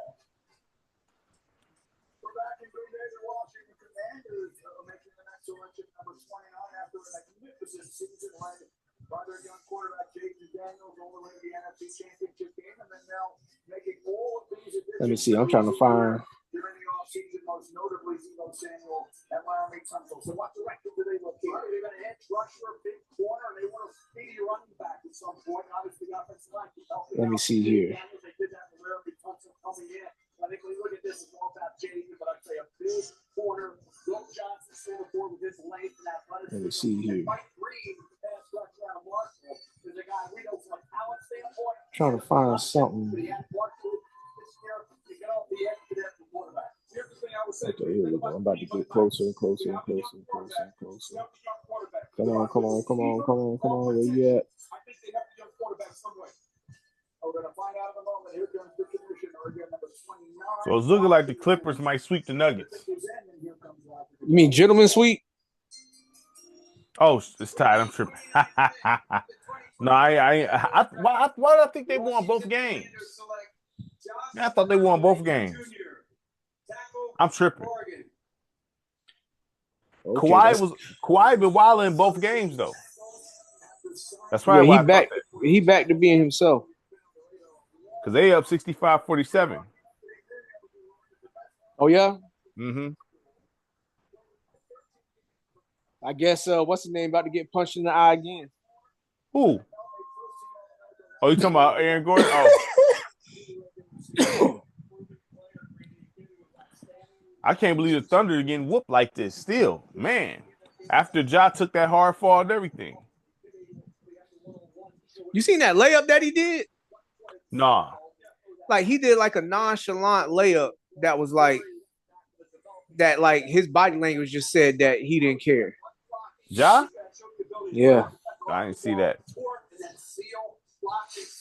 The ability to fully get to the second level, I thought was excellent for Josh Hammer. You saw pass protection as well. From against Abdul Carter, didn't allow a sack there. The athletic ability consistently take away the edge, then mirror that defensive edge. Let me see some. That punch for the defenders from getting into his pad. He can lose out a little power. We saw that during the course of the season. But his hand placement that can get through. So an offensive line coach is getting an unfinished, people more polished refinement. But the talent level, the skill set of Josh Hammer, you give him one more year at Oregon, he's probably a top 5, top 10 pick. And you see those feet right there with that ED with the tackle slanted down inside. He took that away, they got back out on the back of the ground. He's got nice feet, heavy hands, knocked you off the ball. This is crazy, man. It's happened just like they said. Shedeur Sanders is going to be the story of the draft.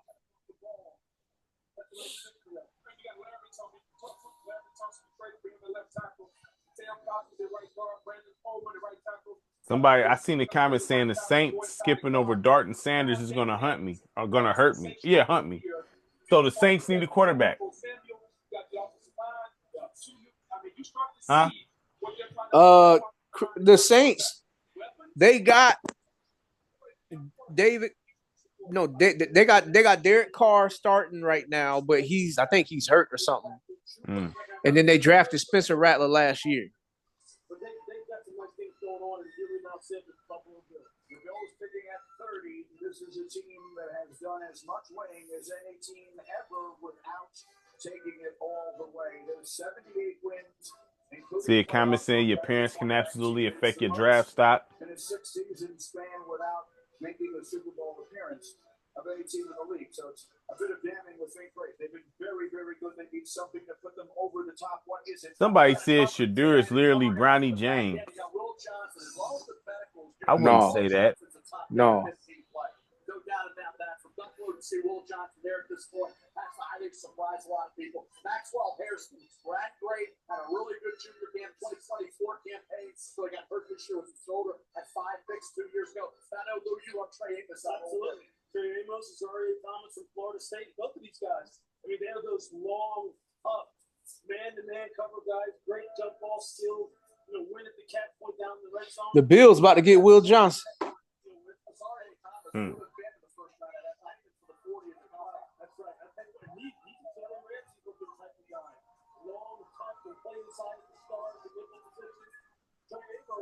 I'll tell you this, coaches down at Ole Miss said he reminds us in many ways of what Patrick Penn was like when he came out of Alabama. He has that same kind of mentality, that same kind of toughness at the catch point, ball skills, all of it. But he has some good players still on the board. If you talk about fit, though, all those guys, I get it from a fit standpoint. If the medical checks out, Will Johnson fits better than Sean Montgomery. Yeah, this is kind of crazy, Josh. Yeah, this time frame. Huh? The time frame. I mean, well, not even just that. How they doing my man Shador. Yeah, it's politics right in front of your face, bro. This is nasty. This is super nasty. Work. You can't even make any reason. You can't give me. Is there a good reason why he didn't go first to you? Why Shador didn't go first? Yeah, first round. There's not a good reason.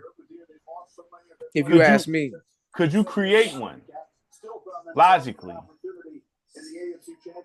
If I was to create one, it would have to be something he said in interviews.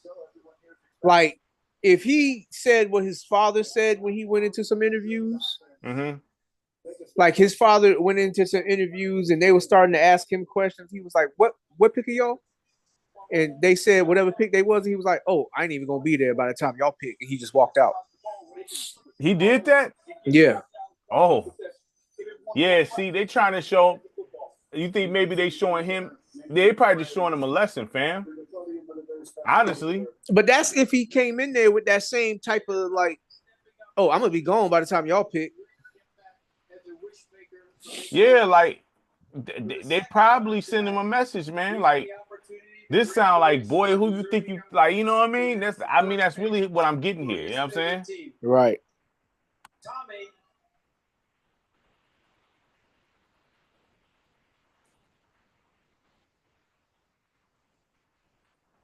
All right. Now they bringing out a handicapped kid. Oh my God! All right. It's only 3 more picks. I didn't mean to say that out loud. I mean, you know, I'm just saying. Bills kid, Bills fan pick.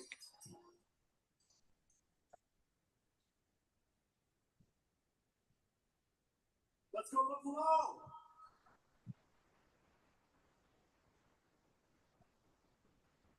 With the 30th pick in the 2025 NFL Draft, the Buffalo Bills select Maxwell Harrison. Let's go. Oh, they got Maxwell. I like Maxwell. Maxwell, he pure athlete.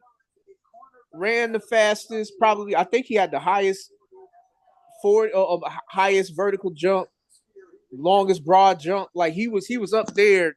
If he wasn't the top, he was at the top. Yeah.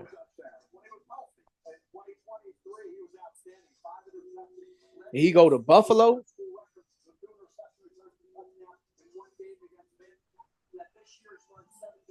All right. All right. I like him a lot. I like his change of direction, be able to turn around and chase. He got the kind of speed that if he getting beat, he can just put the burners on and catch up with whoever's in front of him. Right. The Eagles traded up to 31 from 32. So they swap picks with Kansas City. Mm-hmm. Is that a good or a bad thing? They must have somebody that they really want. Well, it wouldn't be a quarterback. We know that. So right.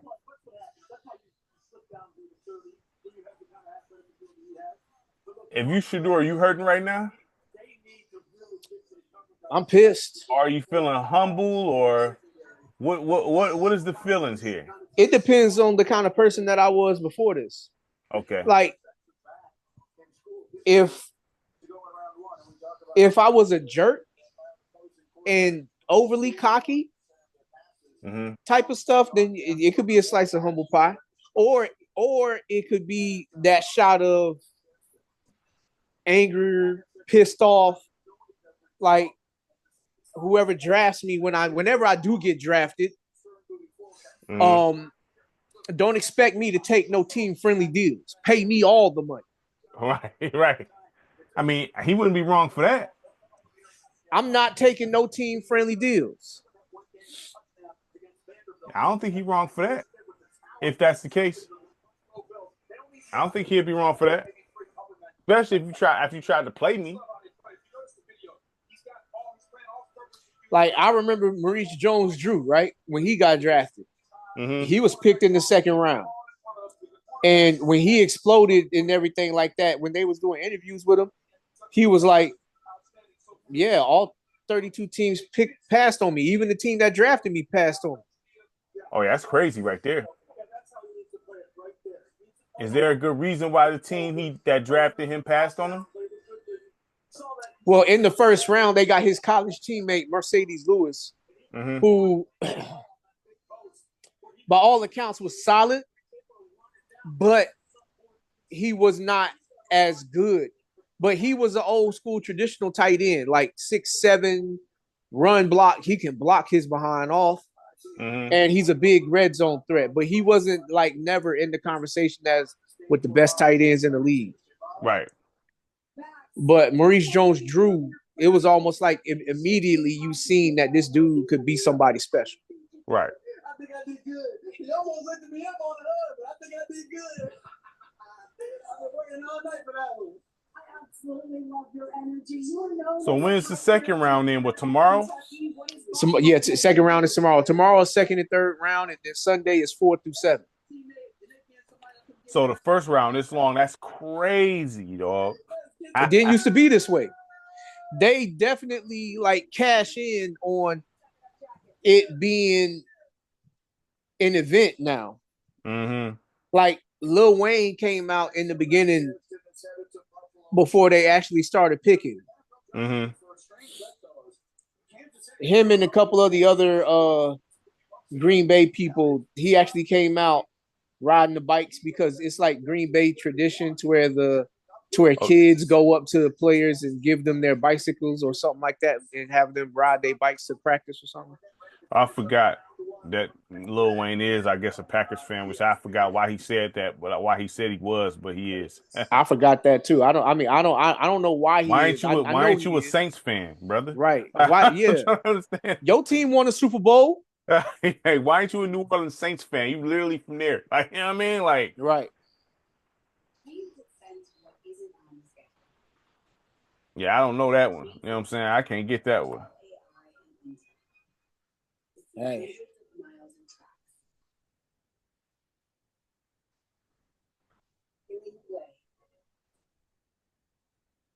So you arrive exactly where you belong. All right, come on, y'all. Let's get these 2 picks out the way. Johnson, I'm ready to go to sleep. I got somewhere I got to be at 7:30 in the morning, bro.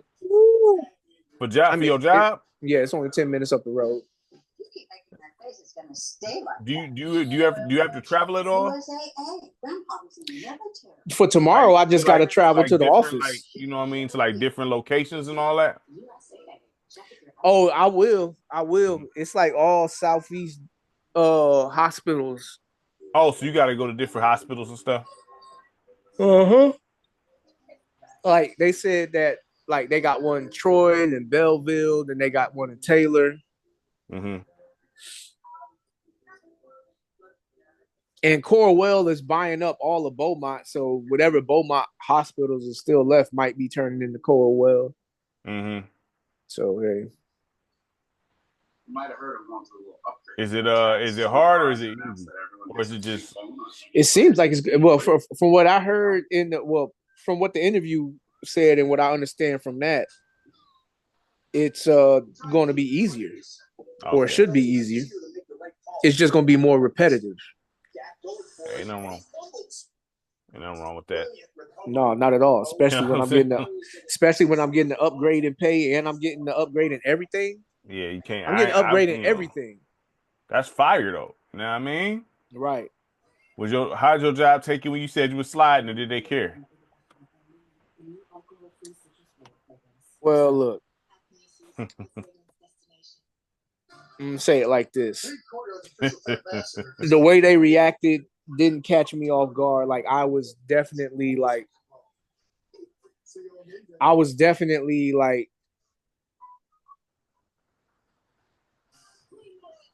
they lived up to what I expected. Just say it like that. Okay. They lived up to what I expected. All right. I'm trying to decipher that. You know what I'm saying? Is that a positive or negative response? Did you deem it positive, or they could care less, or whatever the case was?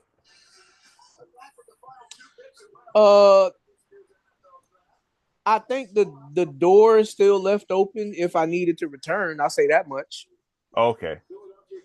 But in the sense of we're gonna miss you so much, we wish you wouldn't go, and all this other stuff. Nah, nothing like that. Right. Nothing like that. Are you sure you want to go? Can we talk about it? Can we see what we can do to keep you? Nothing like that. Okay. So pretty much it is what it is. Okay. Right. Let's see what the Eagles do. Just won the Super Bowl.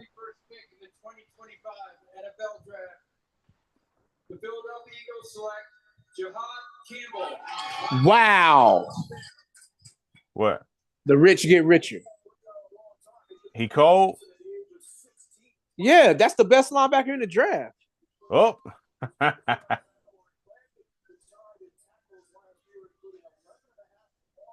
Back to back, Jess? I mean, who gonna stop him?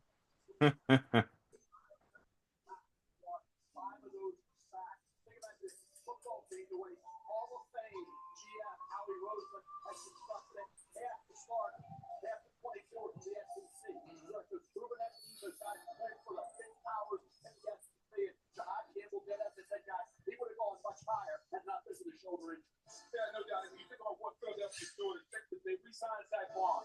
The guy they got off the street last year, went all postseason, and deserved a new contract, and now you bring in Jahad Campbell. It's an athlete. It's another weapon they can add to their defense. It's lost some guys up front. They lost Milton Williams. Oh boy.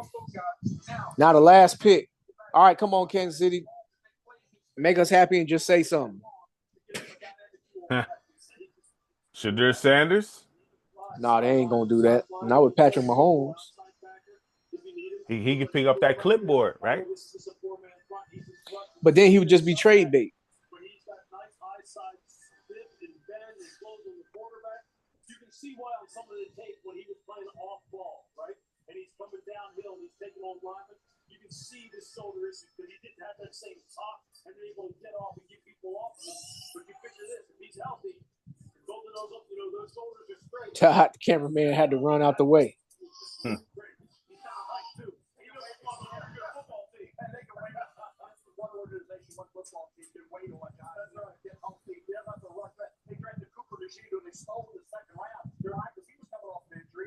Oh boy. The rich just get richer, man. How do the Eagles keep getting away with this? Great, like good players just sliding to them and they be like, oh, y'all don't want that? All right. Ain't that what good scouting do? Hey, man. Would you not do that if you was them? Especially when I'm loaded as they are? you could just get best available. You don't have no need. You don't have no pressing need. We have to leave the draft with this. They could literally just be like, all right, look, whatever's there, we gonna take it. So you wouldn't go for the best player available, even if you cold like that? Well, most teams, they actually have needs that they need to fill. Mm-hmm. And if they don't fill those needs, the same problems that plagued them this past season will plague them the next one. Well, like you said, they don't have no needs, right? Yeah, they don't have no big pressing need. I heard you talking a little bit. I think about that college football bundle. Yeah. I missed it. I didn't see the commercial yet. I know they put it out. It wasn't nothing really cold, but they was pretty much trying to advertise that you can go from high school and get drafted into the league. Can you transfer draft classes, dog? That's what I want to know. That's what I want to know. That's all I care about for real. Yeah, because all of that stuff that they tried to do last year with the Road to Glory player, it was all right, but like it was not that good. Did you draft them over? Because I didn't even finish mine. I did. I moved one player over, but because both of the games was like, as far as the gameplay is concerned, because both of the games was like that to me. Yeah. I didn't have no desire to play it. Did the player look the same at least when you transfer them over, or did you not even look at it? I don't even remember. All right, what's the Chiefs getting? Now, what does this team need? I look at the kids who go about injuries, right? Josh Simmons at Ohio State. Left tackle was playing great football, so he got the knee injury October 12th against Oregon. Could have been a top 5 in that set. Let's see here.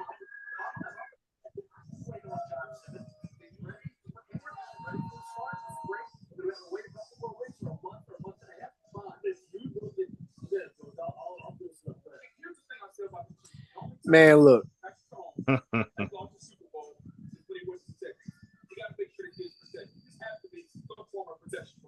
I was just going to say, this feedback on the Josh Simmons. When he was healthy in the last year, in the first quarter of this season, he's the best tackle in the draft. Exactly. The best tackle in the draft. So if they get Josh Simmons right here, this is another version of the rich get rich. But like you've seen this coming because of his medical injury, patella tendon. Right. In the 2025 NFL draft, the Kansas City Chiefs select Josh Simmons. There it is.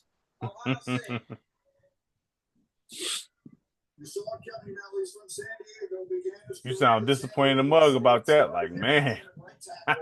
No. I mean, like, I'm happy for Josh Simmons because, we all know injuries can, do something to some players, but for him to go to a team that just played in the Super Bowl, been playing in Super Bowls for a while, he definitely is going to a team where his services are of need.